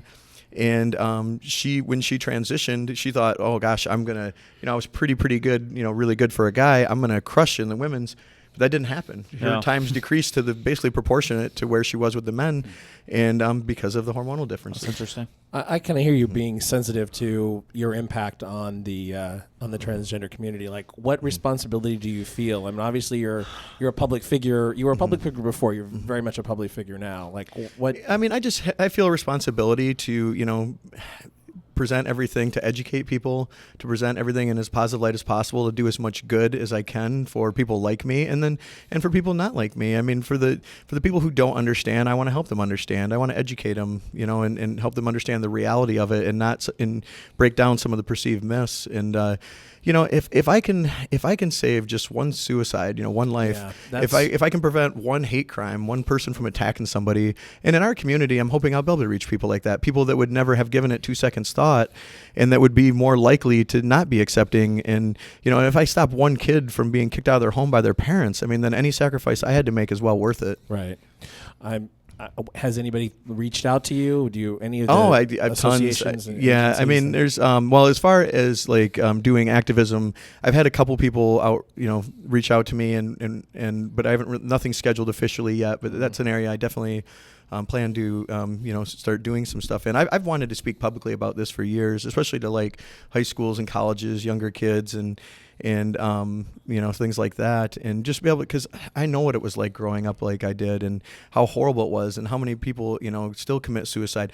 41% of all transgender people have attempted suicide. I mean, that's insane. Yeah, you're talking almost really half, high. and that's and then a lot of them are successful. And then the thing is, we don't even really know what the number is, because there are so many unexplained suicides that were probably due to that, but they never told anyone. Right. Do you have any websites or emails you have for people can maybe reach out? I think our demographics, late teens, early 20s. Yep, I have both Facebook and Instagram pages, and it's under the Janae Marie Kroc.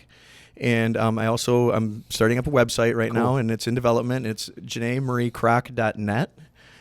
Somebody went out and bought up .com the day I was outed. People are something else, like that always amazes me. But yeah, the day I was outed, somebody bought up JanaeMarieKroc.com. So we have .net. So There you go. So, but yeah, that'll be up and running soon. And like I said, there's going to be. I threw out there the idea of starting a blog to, document my journey and to help educate people, and a lot of people responded positively to that. So I'm be doing a blog, both video and written.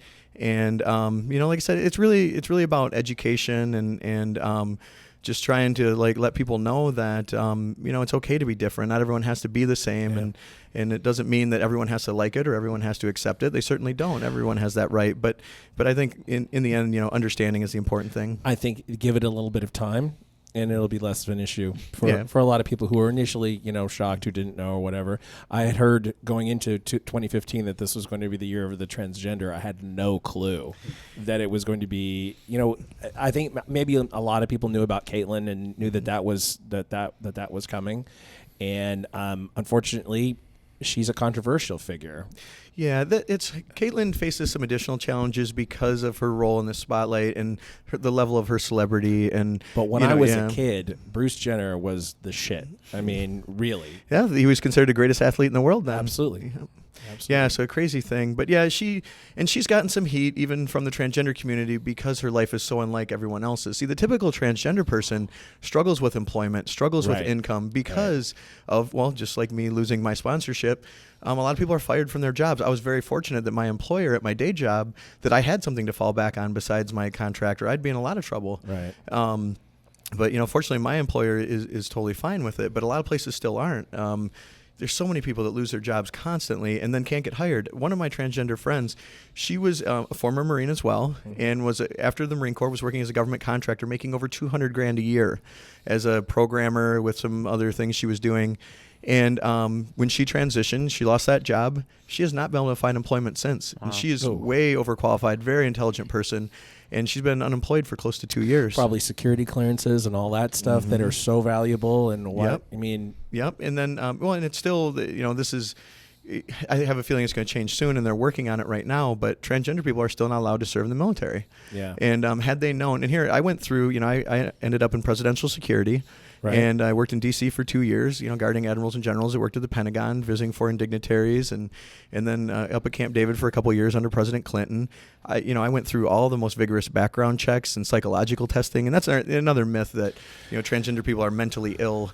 I can just tell you, I went through the government's complete battery of psychological testing, and that doesn't bear out. I don't think people are mentally ill because they're transgender. I think that some people who are transgender struggle with those feelings so much that becomes a problem. But right. it's not, well, sure. It's the cause and effect is flipped. In some right. people's minds, And then again, transgender people can be mentally ill just like any other demographic. Right. So there are some people that are mentally ill for sure, but that it's not causative. Yeah. Just because you're transgender doesn't make you mentally ill any more than being a big jacked white male makes you mentally ill. On one of your forms of social media, it says that you're a lesbian trapped inside of a male's body. Is this all just a ploy to kind of look like women so you can eat more pussy, or what's the deal here? If it is, it's not working out too well. Oh, God damn. No, I mean, that's just me attempting again with a limited amount of labels and things to describe myself, trying to describe, my sexuality. Right. And one thing I want to make clear too, sexuality and gender identity are two different things. Yeah. You can identify as male or female, and you can identify as gay, straight, bi, pansexual. So you're not gay, you're into females. Okay, it's complicated. Again, just like my gender identity. Right. Like I said, black and white, I'm completely gray. So here's what I can tell you. I've always been attracted. Did you say gray or gay? I've always been attracted to women. And that was, like I said, that was one of the things that let me put myself in the quote unquote normal category when I was a kid. But the things I like and enjoy are not typical, I would think, of most straight men. Right. I'm definitely more female-like in the bedroom. And I even hate to say that because everyone's different. Everyone likes what they like. And there is no, this is what, a guy likes, this is what a girl likes. But if we're going to speak, generalizing, my desires and the things that turn me on the most and the things I enjoy the most I'm sure are probably quite different from the average, male. And then there's, with transition too, I really don't know, I get that asked all the time, well, are you going to date men or are you going to date women? To be honest, I really don't know. Like I said, I've always been attracted to women, but there is this kind of sense that when I, have a fully female body and fully identify as female and feel 100% comfortable in that body, I know how I want to be treated, and I definitely would feel most comfortable is to be treated as the female in the relationship. And I know transgender people, they do have their sexuality sometimes flip-flop on them. I mean, I saw some numbers a while back that said that out of transgender women, 1/3 always were attracted to men. Out of the remaining 2/3 at transition, half of them will have their sexuality flip-flop and will find out that they're now attracted to men when they've always been into women. And it throws people for a loop when they're not expecting that. And the first time they see some guy and think he's hot, that's not necessarily a comfortable thing. Right. But for me, it's like at this point, I'm not concerned. Whatever happens. Right. And if I see you across the gym and you start looking good, then I know I got an easy one. But yeah, no doubt about that. Low hanging fruit, as it were.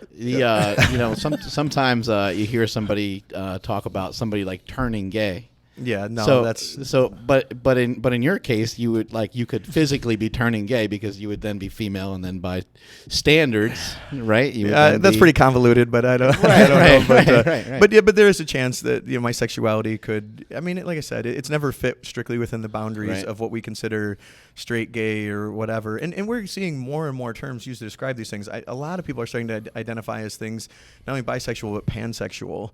And what people mean by that is that they're just attracted to people and not necessarily a sex or a gender. Right. And the same thing with I'll the fuck gender anything. yeah, and it'd be nice to be that person. Yeah, Doubles yeah, your yeah, options. yeah. But yeah, it's just we as a society we have viewed these things as so black and white, and the reality is it's more of a spectrum. It's not an and or. It's for degrees of, and so that's the reality of things. And I think people are realizing this, and it's definitely, like I said, it's really just about being yourself, being who you are, love who you want to love, and as long as you're not harming anybody else, why should anyone care? I think that I'm not going to be able to. I'm going to have to paraphrase, but Brian Carroll wrote something, and I'm sure that you wrote or that you read in a couple weeks ago, talking about the people who criticized you, saying you guys were so attracted to Matt as a man, and you couldn't deal with it, and now you really can't deal with it.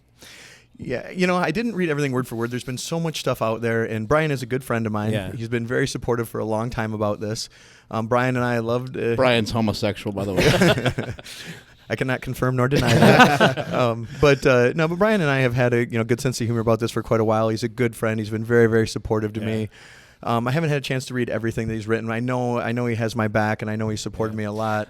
And to say the exact dynamics going on, it's difficult. But there definitely is. I mean, there is definitely a factor of people finding me attractive now as a woman that really stirs up a lot of mixed emotions in them.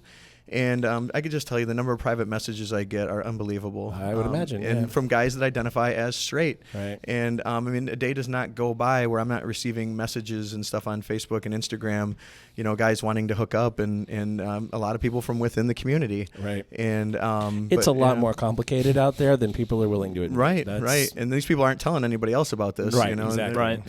But they feel like they can trust you because. Yeah. I mean, that's. Yeah, I mean, I understand, and even if I'm, and I tell them right up front I'm not interested, but it doesn't stop them from trying. Right. Some of these pages are stuck together. Power Magazine. I don't really know how that happened, but I was trying to look for the epic picture of you. Maybe Jim can try to pull it up. Who knows what the fuck will pop up when we type your name in now? But the photo of you with the medal after you won the WPO finals, just standing there jacked as fuck. You're probably about 250 or so, and what he says is pretty interesting. I think it brings up an interesting point.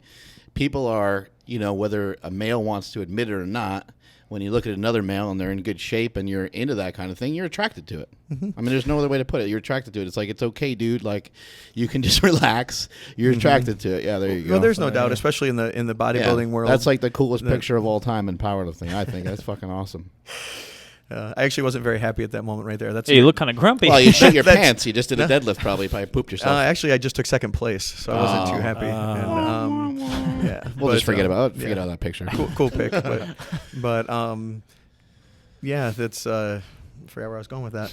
Yeah, we're just saying how it's. Oh, with the attraction within the community and stuff. Yeah, for sure. Let's look at it this way: bodybuilding, guys are huge fans of bodybuilders because of their bodies, not because of their personalities or anything else. And they know that they're wearing almost no clothing on stage, and they don't somehow get that that's homoerotic. Yeah. It is kind of funny that you have a completely shaved, massive, muscular male in tiny little underwear posing on stage, and no one ever thinks that that's unusual at all. Right. But yeah, and like I said, to each their own, and if that's what people like. But the problem is when people can't accept or admit what they like. Right. And then that's where the problems come in. That's where you have people, the gay bashing and the trans haters and people attacking people because of those feelings. Who are having identity problems of their own. Exactly. We had a guy in here, Tristan Scholl, one day. He was beaten off to his computer, as we all do all the time. And he could not really to his computer. Yeah. He was watching something on his computer. Yeah, watching some porn. No. And he just couldn't make it happen. He went through video after video after video, clicks on tranny train, and boom, all done. It's. I'll tell you. All I know is it's a lot more popular than people want to admit. I've seen some statistics saying that it is one of the most popular forms of porn on the internet. Right. I really can't comment myself, especially on in certain countries. But we actually have an expert sitting in the room right now, but he's in the corner. He's no microphones on him. But yeah, it's definitely there. I can just tell you from my experiences. Like I said, I mean, I could pull up my phone right now, pull up my Facebook, and show you all the dick pics I get on a daily basis, and I mean, it's unreal. It really is, and all over the world. And honestly, the biggest percentage come from the most homophobic cultures. Right. Yeah. A lot of places where the religion, very religious, a lot of Middle East. A lot of guys tell you, stuff that you were just pretty shocked about. People that you've known, or people I've known within the powerlifting community and strength world. Some of the guys that everyone thinks are the manliest men ever, admitting to me of being things like bisexual or having experimented with guys. Clearly, it doesn't have much to do with being like quote unquote manly. No, being masculine has nothing to do. It does not determine your identity or your sexuality. And I mean, there are some amazing gay athletes, and it has just because their sexuality is different doesn't make them any less proficient as an athlete. That's just an independent factor. It has nothing to do with it. How did your parents take all this? Oh, my mom, we're really close, and she loves me to death, and she'll support me no matter what. But this is, like I mentioned earlier when we were talking about this, I think it's beyond her comprehension. Right. She's, she has trouble with any type of change, so this is like very difficult for her. She loves me, and that'll never change, and we'll always still be close. Probably felt good though to tell her. Yeah, either way, even though you're probably thinking I'm going to disappoint her, or however you want to put it. For sure. I was really worried about that. Well, see, part of me being me that further complicated things, coming from the background I did and achieving the things that I did, I was seen, especially within my family in the small town that I came from, I was seen as this person, he can achieve anything. Right. Everyone looked up to me, and I felt like I was put on this pedestal. And that made it so much harder for me to come out. Yeah, because now he's going to drop a bomb on everybody. I felt really bad that I felt like I'd be disappointing everyone. And so that kept me from coming out for years. It wasn't until your 30s, you said earlier. 32 is when I like really started dealing with everything after the divorce to the boy's mother. And, because I had, suppressing everything myself, but being in that marriage forced me to suppress it a lot longer. She was not supportive at all. And just, it was not a good environment for me. And so when I got out, I'm like, okay, now I really have to deal with this and start coming out. But yeah, my mom, sometimes I do it just to mess with her, see how many times she'll change the topic. As soon as I bring it up, she tries to talk about something else. Yeah. And, but I know she loves me, and it's just difficult for her. And my mom worries about what other people think too, a lot more than I do. Right. And it's one of those things too, it's not in her control. She has no control over it. At least I have some control. Yeah. So, I feel for her, but I know like we're close and I'll never, lose her or anything like that.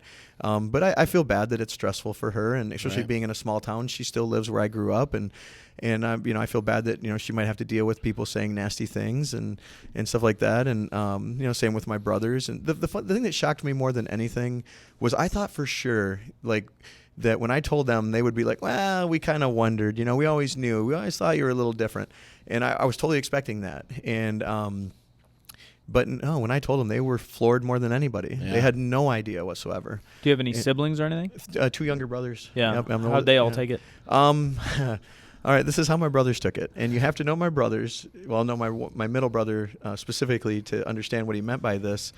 It sounds horrible. It is horrible. But it's not exactly what he meant. What he said was, when I first told him, he told me that it would be easier on him if I had committed suicide. And he wasn't saying, like I said, you gotta know my brother. He's the honest person, most honest person you ever meet, and very straightforward.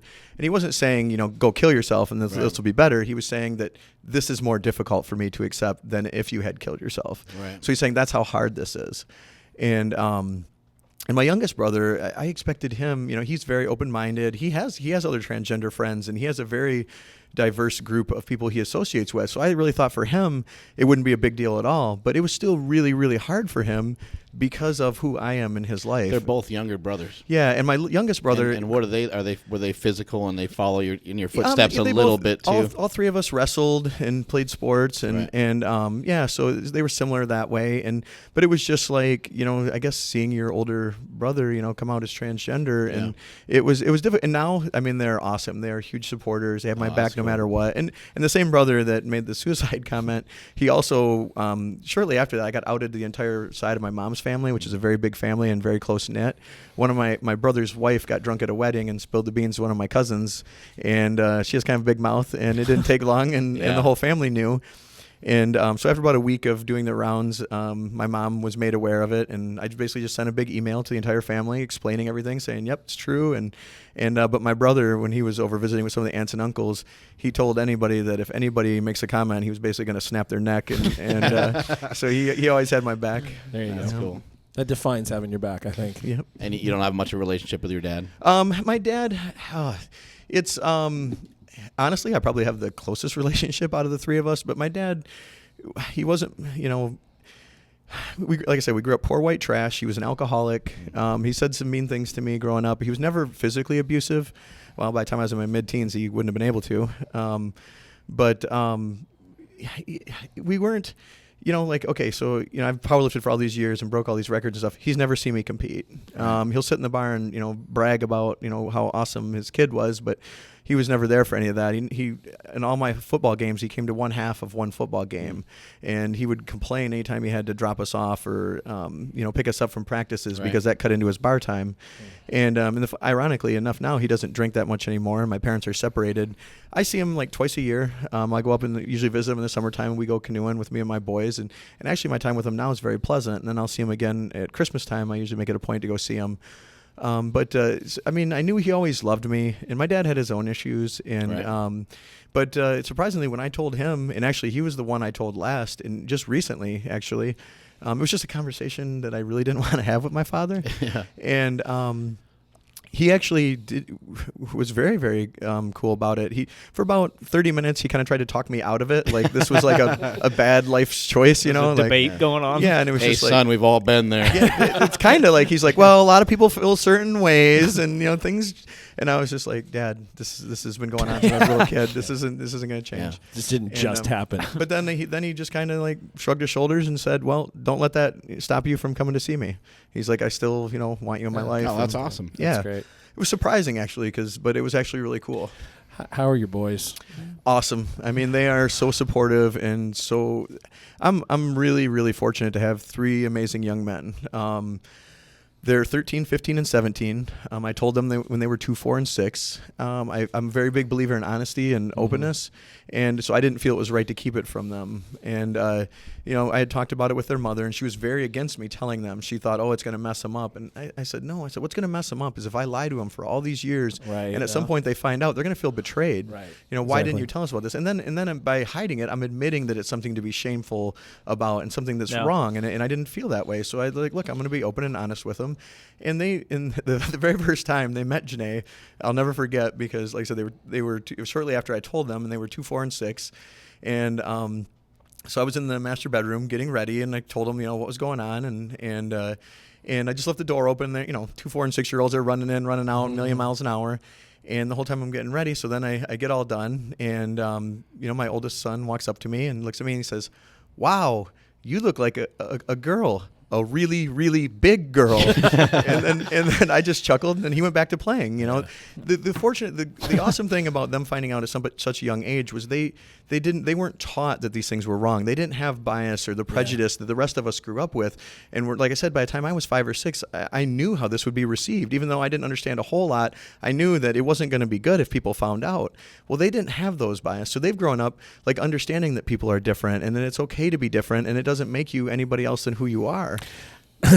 Something that happened when I was just coming out of high school. A high school friend of mine got married, and she married a guy whose family ran dairy farms here in California, and Portuguese family, whatever. And she discovered that her in-laws both cross-dressed. Both were transgender. Okay. So her father-in-law dressed as a woman, and her mother-in-law dressed as a man. Wow. Around the house. Is there a difference Yeah, I between was gonna say. cross-dressing and... Yes, there is. There is a big difference. And some people get very worked up about those differences.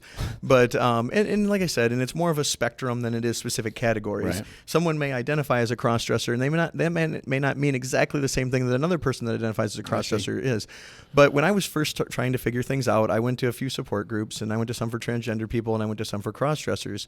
The first couple I went to were cross-dressers, and to be honest, I was really hoping that's all it was, and that transition wasn't anything that I was going to have to deal with.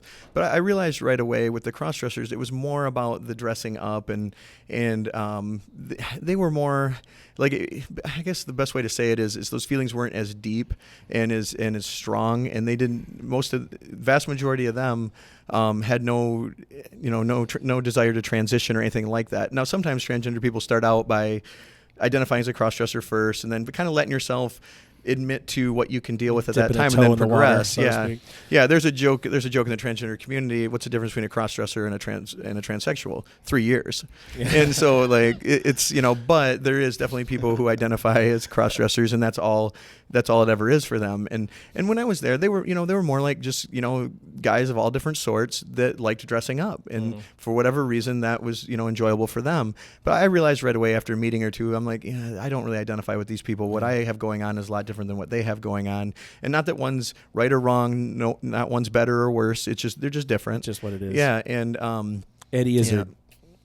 Eddie Izzard is a comedian. I'm familiar with him. Yeah, who doesn't always cross-dress on stage, but does often. So right, and then there's a lot of confusion too with drag queens, and drag queens are typically, but not always, are gay men that dress for performance, and a lot of them are very, very convincing. I mean, they might be naturally effeminate already, and look and present very well as women. Yeah. but dress for performance, so they dress up as females to perform for guys. Perform for whoever. I mean, they do shows. A lot of it's like like in Vegas, like in a bar and shit or like something. that. Yeah, Vegas has a whole routine. Actually, yeah, My head's in the dirt. I was thinking like he sexually sent, performed. He sent me some pictures before. Thank you. possibly. Appreciate it. Yeah, I went to a performance, and Lauren and I actually did in Vegas. I think in It's like, 2010. this guy looks like you. He's like, Yeah. aren't you in bed? Yeah. And then I think I even posted I posted one of the pictures with one of Yeah. the queens, and I said me and Mark Bell catching up or something like that. Yeah, people were like, what? Yeah. Yeah. And- Well, years ago, Jesse Burdick and I went to Asia SF in San Francisco, which it's all performance, and they're generally very convincing, especially the Southeast Asian. Sure. Yeah. Yeah, they're naturally small, Right. smaller people, smaller frames, and they have their facial features are very gender neutral. So, Right.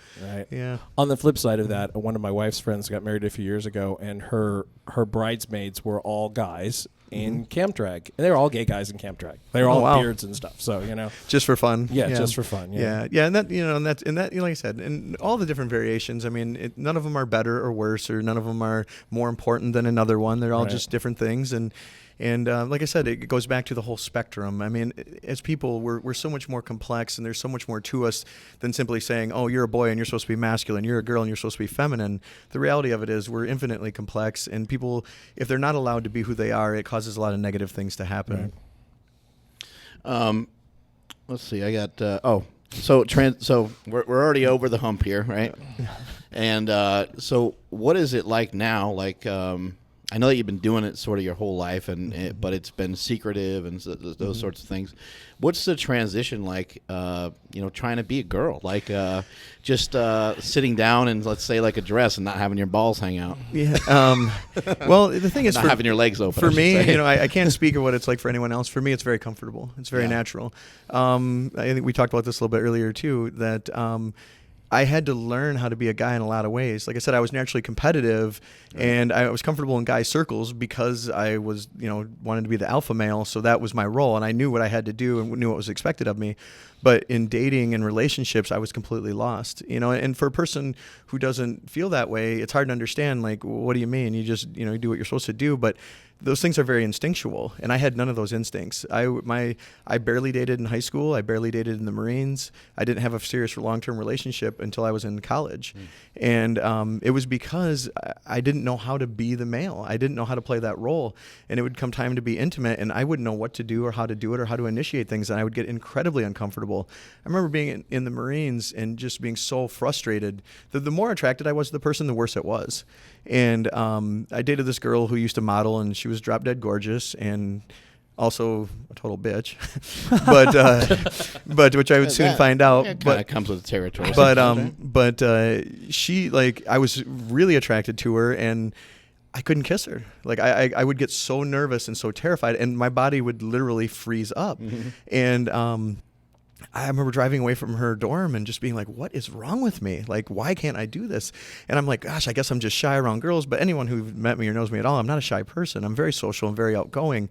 But I couldn't comprehend why I was having so much difficulty with it. Yeah. It wasn't until years later when I started dealing with everything, started looking back over my life, oh my gosh, this all makes sense now. I was falling into the passive role. What came natural was to hang back and let the other person make the advances. Right. And not to say that that's what guys do and this is what girls do, Right.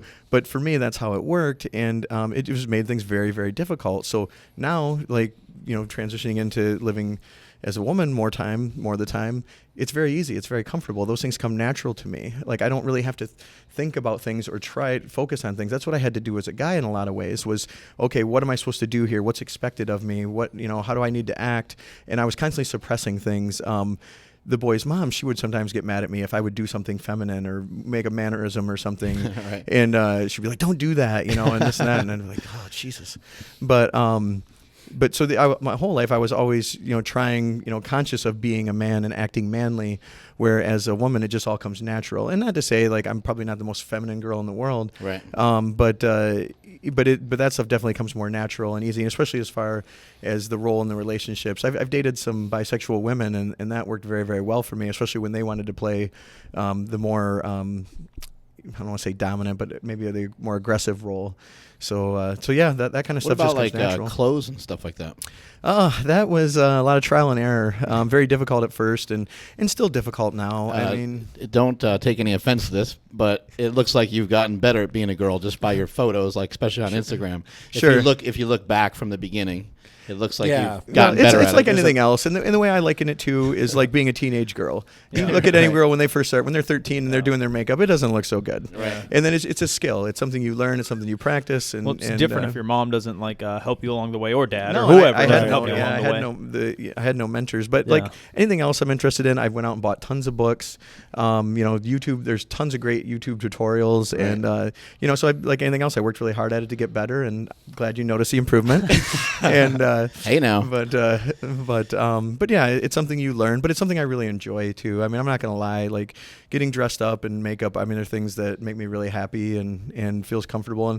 And like I said, at this point in my life, if I'm able to look into the mirror and see an attractive woman like looking back at me, it's probably the greatest feeling that I can feel.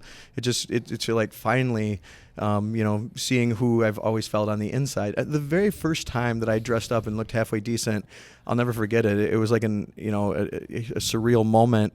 I remember looking in the mirror and being like, "Oh my God, that's me. That's who I've always been and who I've always felt, Right. but had never seen before." And it was huge. It was a huge moment. And What about the Instagram angles and stuff? You got those down? I'm working on them, but yeah, I'm pretty good with the lighting and angles. It's funny. We had talked about this before too, about the selfie thing, and I don't think Matt's ever taken a selfie in his life, or had any desire to, or even dawned on him to do such a thing. Right. But as Janae, I've filled up memory cards. Maybe with, Matt has a selfies. hard time like figuring out the phone. He's a little caveman like perhaps, Oh, exactly. right? Yeah, he probably uses it to beat animals over the head so he can eat them. Yeah, exactly.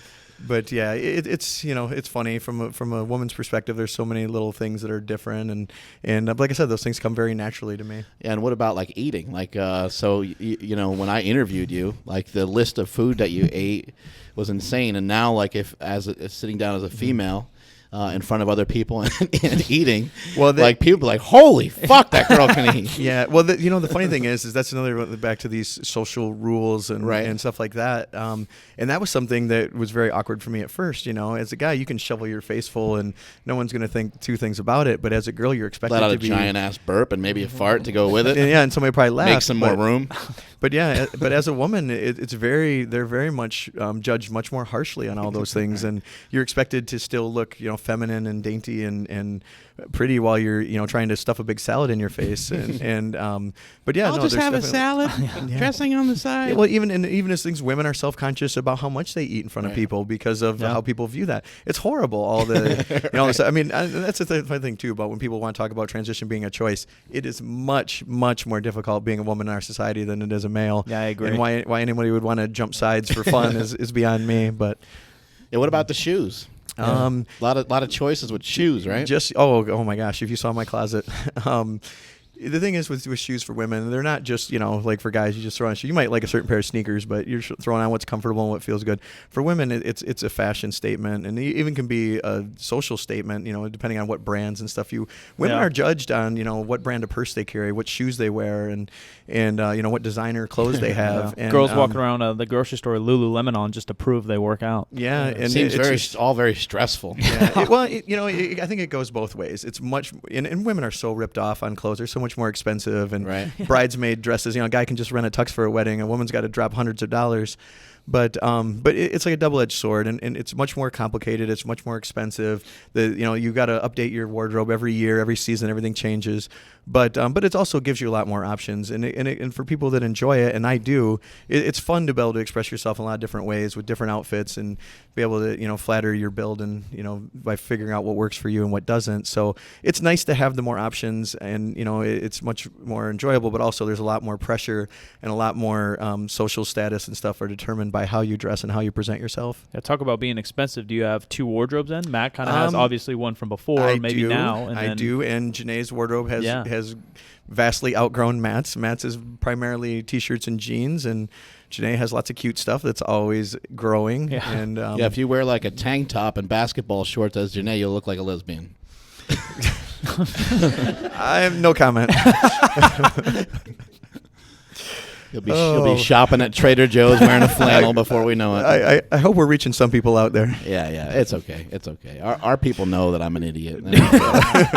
They're fully aware. Only new audience people will be offended. Yeah, I'm sure there's going to be plenty of new audience, new topics. I'm assuming that. I'm really glad that you were able to be here and talk to us. in this way, because I think that the more that people understand, the harder it is to hate. Yeah, And yeah. the harder Right. it is to, and the more that they know somebody personally, the less likely. I mean, I think that's been proven in studies that Yeah. Right. that the more if you know somebody who's gay, you don't hate gay marriage. Yeah, You know, what you that's- said, If you know yeah. somebody who's transgender, you don't. Well, you don't- it's hard. It's easy to hate things you don't understand, Right. and when you can't relate to it or you can't connect with it, when it's just a foreign thing that's out there, and I think it's natural instinct for most people to dislike what they don't understand or don't Right. relate to. That's Right. just that's probably even part of an evolutionary trait for survival. Right. To bind together with like-minded people and to dislike what you don't understand. Right. So the thing is, the more we can expose people, the more people understand, and the more people that are open. And like for me, people talk about coming out and all that. Just visibility alone is hugely important, just for those reasons we're talking about. Right. Just the fact that people know that there's people out there like me.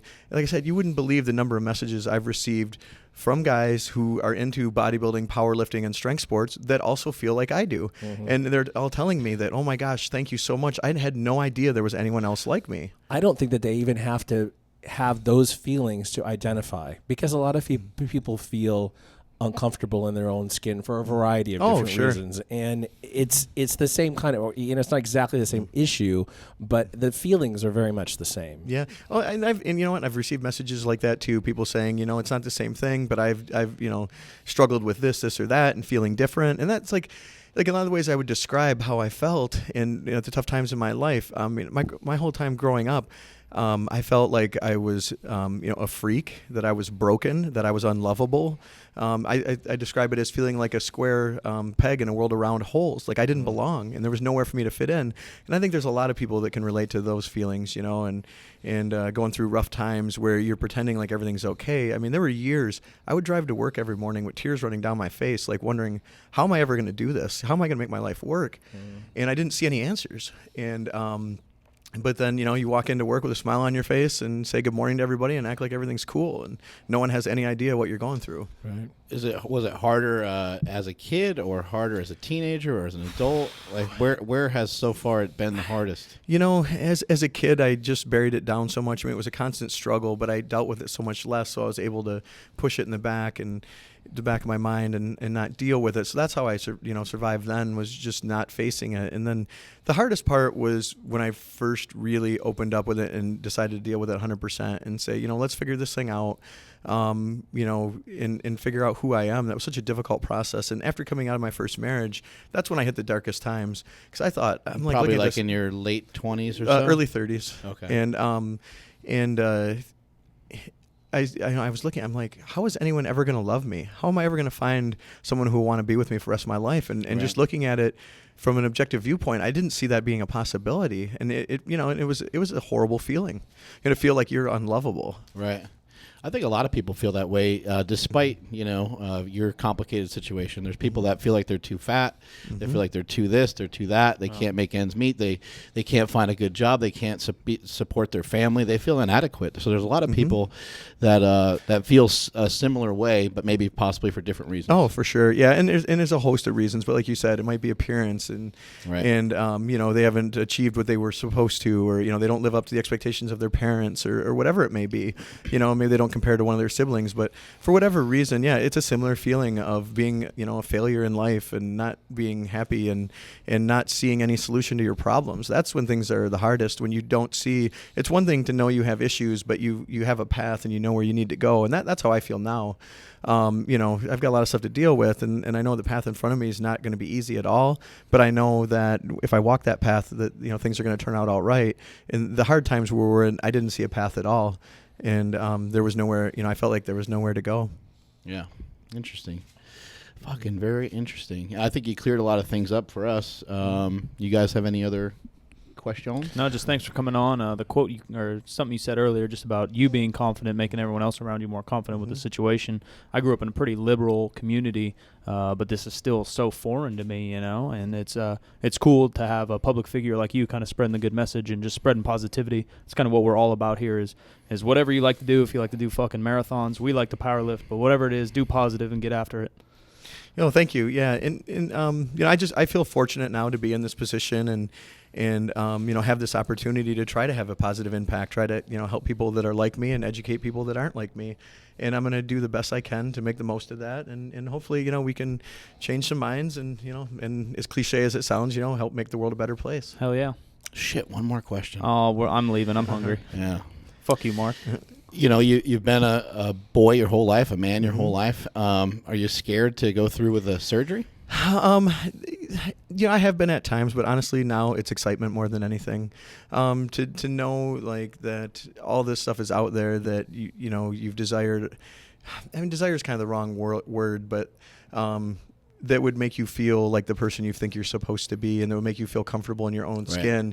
And to know that I'm getting closer to that and that's attainable, it's exciting. I mean, yeah, it's a little nervous. And the hardest thing with my failed transition attempts in the past was being comfortable letting go of all that muscle and all that strength. Because not only did I enjoy those things for competition and stuff, but it was a safety blanket and always has been. Yeah. I mean, if like I said, all the violence and stuff that happens towards transgender people, and like that incident I had where I almost got jumped, it was my size and strength that protected me. And even now, who's to say, there's a lot of people maybe in my life that would be a lot more hurtful towards me if they weren't scared of me. Right. So giving up, that size and strength, it's like a security blanket, and it's to feel vulnerable again is going to be a very difficult thing. But I know that all the positive from it's going to far outweigh those things. And more than anything, there's only two things really on my mind is all the things to look forward to a transition. And don't get me wrong, I don't have this rosy view of it. It's going to solve every issue in my life and make everything all hunky-dory. But it's going to be a huge challenge, but it will solve the biggest issues I've been dealing with my whole life. But then also, how is this going to affect my boys? That's why the major reason I was waiting until, I wanted to wait until they graduated for them not to go. And that's what kept one of the big factors that stopped my transition attempts before. I just couldn't bring myself to do it. I knew it was something I needed to do. I knew it was something I had to do, but I couldn't get past that. I can't put them through this. And the thing is that they're 100% supportive. I mean, they've been telling me for years, do what you need to do. We love you either way. It doesn't matter.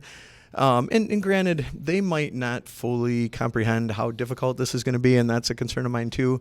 And the bond I have with them, it's very permanent. It is, and it's not going to, and yes, I'm the same person, and I will like the same things, and I will still love them exactly the same. But am I going to be 100% the same person that they've always known? No. There are going to be some changes, and it will be different. And here's the thing, too. They're going from having the world champion powerlifter, super dad that everyone looks up to, everybody loves there. I mean, their coaches and stuff all love me. Now they're going to have the transgender dad. I mean, that's a huge difference. And, and even though they're very strong, I think it's great that you recognize that, because it is different, and for them to say, hey, go do your thing is really cool. But I think at the same time, it's good that you're recognizing that it's different, Yeah, it's and that is my biggest concern, and we've known this, I could be outed for years, and we've talked about this many times, and like I said, I'm fortunate they're very secure young men. I mean, they're very confident in who they are. And peer pressure does not affect them the way it does a lot of kids their age. But that being said, I think it would be foolish to think that this isn't going to be rough on them at all. And it kills me that they even have to deal with this. I mean, I would give anything to not have to put them through this, but it's not a reality. Unfortunately, this is a situation I've been given, and I just got to make the best choices I can. And now the fact that everyone knows and they're already going to be dealing with it at school, it's just something we have to face. And I'm sure they'll be okay, but it's not to say it's not going to be without its bumps. Yeah. And it sounds like, too, that it's not going to be one of those decisions that you won't have any regrets about. Mm-hmm. Well, I wouldn't say regrets as much as sacrifice. Yeah. I definitely don't think I'll have any regrets. I mean, I've done everything, not everything. There's always one more thing you could do, but a lot of what I wanted to do as far as breaking records, achieving goals, doing things. I mean, Matt led a pretty good life, did a lot of really cool things, but I also have this bright future in front of me and all these exciting things to look forward to. And I always say I'm a person who likes adventure, and that's good. My life is never boring, and there's all kinds of amazing experiences waiting for me. And so that's all really, really exciting. But I haven't lost sight of the fact that it's a lot of sacrifice too. Right. I'm giving up a lot of things. I mean, just the simple things like how you deal with people. I mean, you guys know from being big guys, people treat you different. I can't count how many times, it happens every single day. You just call me big. And people are intimidated by you whether you want them to be or not, and people treat you different. You get preferential treatment everywhere. Being the big strong guy, everybody is your buddy, and you can get away with things at work where your boss is intimidated by you, and for whatever reasons, a lot of women like big guys, a lot of guys respect big guys. It makes life very, very easy. Being a transgender woman, that's not going to be the case, and I'm fully aware of that, and I accept that and as part of it. But yeah, there's a lot of sacrifices to be made for sure. Along with surgery, or even just in the past, or even currently, have you ever had therapy? Oh yeah, I did the therapy thing for quite a while, on and off. To be honest, I think for a lot of people it can be very, very valuable. It helps you explore things and figure things out. For me, it wasn't a matter of I'm the type of person who researches everything, and something that I'm into. I want to know everything there is to possibly know about it. So I had a really good knowledge of what was going on, and once I started dealing with it, but it did help just to talk about it. I mean, just to sit around and be able to talk about it in a judgment-free zone, and especially with somebody who has experience in that area and could point you in directions to, pursue certain things. Like I think you mentioned a support group or something like that as well. I went to a couple support groups too, and to be honest, I'm not a support group type person. For me, it just, I don't know, I just couldn't relate to the people that were there a lot, but we had some common things, and it was nice just to know that there were other people like me, and just an environment that was safe and friendly, and just you could go and be yourself. That was really huge. But yeah, if anybody's struggling with anything like that, or even anything totally different, therapy can be a huge help. But yeah, to be in this country and in most countries in the world, you have to have the approval of a therapist to start hormone therapy and to have surgery, and that's there's mixed feelings about that in the transgender community too. Even after the surgery, is there therapy recommended after that, or it's mostly beforehand. It's like what's required.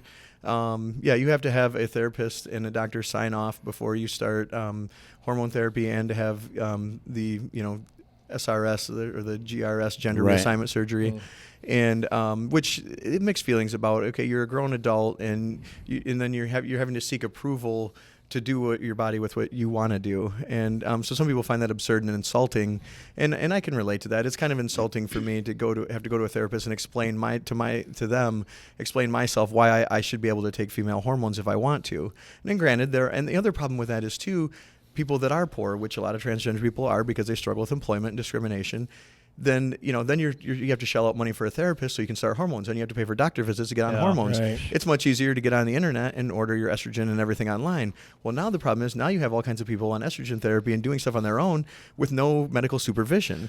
So that raises a whole other can of worms. And there are girls, estrogen can cause blood clots, especially if you're taking too much, and that's happened. And it's unfortunate because of the system. So it keeps people from making rash, it helps keep people from making rash, decisions, and maybe a case where it's not warranted. But it also provides a lot of barriers to people that actually really need the treatment. I think maybe another big problem that we haven't talked about too much is people who live in very rural areas or in states where people are not very accepting. I imagine the South. Even the Midwest isn't the most open place of America. That can be very rough. Not only rough, dangerous. To come out as transgender in a very conservative area, especially a small town. I can't imagine what would have been like for me if I had come out in high school. I probably would have been attacked and beat up all the time. Right. It definitely, I mean, back then, just the idea that someone might be gay was so unthinkable and so horrible. Yeah. That was the worst thing any man could be. I mean, that's what we were taught growing up. And fortunately, those things have changed. That's what we talk about a lot here on the podcast, is that, like, when I would tell my brothers, like, anything, they'd say, oh, that's gay. Like, it didn't matter what, we just, that's the way we talked. That's the way we grew up.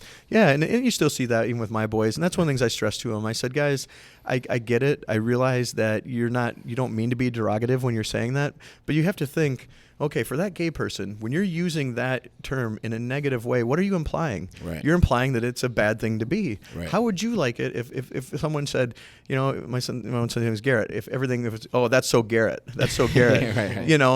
Implying that that's a horrible thing to be. So it's on one hand, going through the Marines and stuff, I had very, very thick skin. I mean, mom's was just warming up. So there was nothing off limits, and we ripped each other harder than you can imagine. But at the same time, there's a reason why people, are hurt by those things. And the idea of using a term that describes someone, no matter what that is, in a negative way, you're immediately insulting those people. And you don't know, you don't know. There might be someone that's closeted right next to you, and you're saying all this stuff, and the whole time they're taking all this internal, and they're feeling worse and worse about themselves every day from hearing this over and over again. And also, maybe somebody wants to come out to you. Maybe somebody wants to share this stuff to you, and they hear you throwing that out all the time. And they're thinking, and the door just slammed. Exactly. This guy will never accept me. Yeah. Yeah, that's why I said in the beginning we have like a bad habits, not bad intentions. It is still a bad habit. It's not good. It's not a good habit. Yeah. But for sure, at least there's not bad intentions. No, and I understand. Like I said, going through the Marine Corps and stuff, I mean, I'm ashamed to admit it, but I had done those things a long time ago when I was fighting everything. It was nothing to use those kind of insults. And like I said, I'm very ashamed of that now. But I never had when I use it, I didn't have those intentions, just like I'm sure you guys don't. But it's just being aware of it and what the actual repercussions of using those things are, There's people react against being politically correct, but being politically correct is just trying to be nice. Really? Yeah, think about it. You can argue about definitions and semantics and things like that, but really that's what when people are saying that's what they're trying to do by not using gay as a derogatory term and not doing stuff like that. They're just trying to be nice, just try to be kind. Yeah. If we all treated each other like they talk about the golden rule, but the thing the golden rule lacks is when you talk about treat others how you want to be treated. Well, maybe that person doesn't want to be treated the same way you want to be treated. Right. How about treat those people like they want to be treated? Yeah. And if we can do that, then it just makes everything a lot better for everyone. And I'm not saying that there aren't people that are overly sensitive and make a big deal out of nothing, which there are, but for the most part, just treat people how they want to be treated. Be respectful of other people; they'll be respectful of you. And that's the thing too, like talking about things or debating things. You'll never see me. I never attack anyone, or someone attacks me. I'm not going to get all defensive and get angry and hateful because just say, "Oh, that's stupid." Yeah, and that's how people end it. It's the second you do that, they're going to close off. They're not going to listen to anything you have to say, and then their whole intention is to argue with you as hard as they can. Right. And like I said, and it's fine if people don't accept, or don't agree with what I'm doing, or don't understand it or don't believe in it. That's completely fine. Just don't do anything hateful or mean towards me because of it. Allow me to live my life and be myself. I'll allow you to live yours. Or maybe even don't talk about not accepting it in public, because that causes people to follow your thought, and it confirms their own feelings. Sure. Why just let it go? Yeah, exactly. If it's not about your life, let it go. Yeah, and that begs the question: why are they making such a big deal about it? Exactly. If you don't care and it truly doesn't matter to you, then why are you blowing it up all over social media, and making a big deal out of it? And it's ironic that you'll see the same names and the same people commenting on all these different YouTube videos, all these different articles. They're taking time out of their day to follow this stuff around and make all these negative comments. Obviously, it does mean something to them. Yeah, absolutely. To close this out, who's your favorite powerlifter of all time? Easy, Ed Cohn. Favorite bodybuilder? Oh, that's a tough one. Dorian Yates would definitely be in there. I respect Branch Warren. The thing is, I've always respected people that had to work really, really hard and weren't not so much with the genetic gifts. Right. Warren trains like a maniac. He does, and I've trained with Branch and him and Johnny both, and they both. I'll tell you, they train like powerlifters. Yeah. My experience in the bodybuilding world was. Bodybuilding takes a ton of discipline for the dieting and everything. That's not something a lot of people can do. But the training's a lot easier. Where powerlifters, the training is much more difficult. It takes, you can't really fear anything. A tougher mindset. I always said powerlifters are the kind of people I'd want to have next to me in combat. Just really, really tough people. But Branch and Johnny, they train like power. Those guys train hard day in, day out. And Branch, other than his legs, didn't really have any genetic gifts. He had to work very, very hard to get where he is. And he's overcome a lot of injuries. And he's a very tough guy. And I have a lot of respect for Branch. And so Branch, Dorian, same thing, very hard worker. Guys like of that vein. I don't know that I have one. I mean, of course, you got to respect what Arnold's done. Yeah, I mean, the thing is with Arnold's a guy that has become the very best at everything he's wanted to do. And I think that's what you have to respect about him. When he was a young, skinny kid, he said, I'm going to be the best bodybuilder in the world. People laughed at him, became the best bodybuilder. Then he said, I'm going to be an actor. Like, dude, you can't even speak English. How are you going to be an actor? Right. He becomes one of the top box office draws. Then he says, I'm going to be a politician. People are laughing again. Governor of California. I mean, give it to the guy. There is nothing that he can't achieve if he puts his mind to it and works hard enough. And you have to respect people like that. Favorite song as Matt? Oh my gosh, probably something that is so violent that I can't even talk about what it makes sort me of crazy metal shit. Yeah, like Rammstein or Rob Zombie or Janae's favorite song.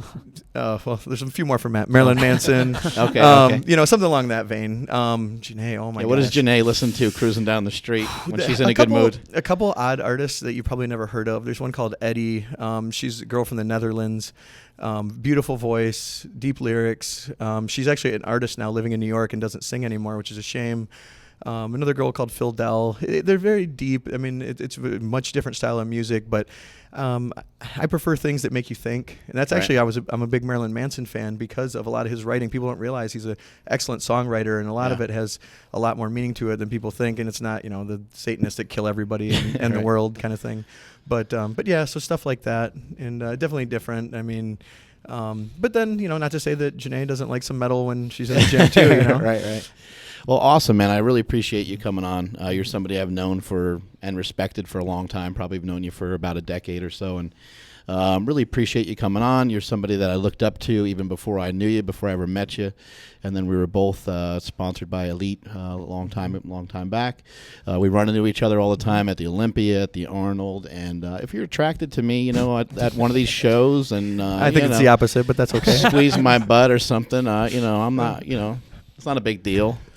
Yeah, no, I can't thank you enough for having me on and giving me this opportunity and to help, you know, reach people in the powerlifting and strength, you know, training communities. And like you said, we've been friends for a long time, and you've always been awesome towards me. And when I told you a number of years ago, you were very supportive and very positive, and I appreciate, you know, that more than I can express. Awesome. Thank you so much for being on the show. You want to plug away? Oh, yeah. Give us, you already did the website a little bit. It's on the way. Yeah, but Instagram, Twitter, whatever you want to shout out. I'm debating on what to do with my Twitter, because all I have is a Twitter for Matt right now, which is at Matt Kroc, but I have been updating a lot of stuff that's going on here. I'm still up in the air about what to do about Matt's pages, and especially if I do fully transition. But they're still there for now. I'm not really doing a lot with them. But yeah, Instagram and Facebook for Janae, then JanaeMarieKroc.net. I'm going to start doing blogs in here shortly. Cool. And I'll keep everybody, if you follow me on social media, I'll keep everybody updated on what's going on. All right. I think that's all the time we got for today. So multiply your hustle, multiply your muscle, and may all your shits be tapered. I'm at Mark Smelly Bell on Twitter and Instagram. You guys can find me at Silent Mike, 2Ks on Instagram and Twitter. I'm Jim McD, STTV, everywhere that I would want you to find me. Follow the show on Instagram at Mark Bell's PowerCast, Facebook.com/SuperTrainingGym, and Twitter at STGymSack, and we are out. Bye. Bitch.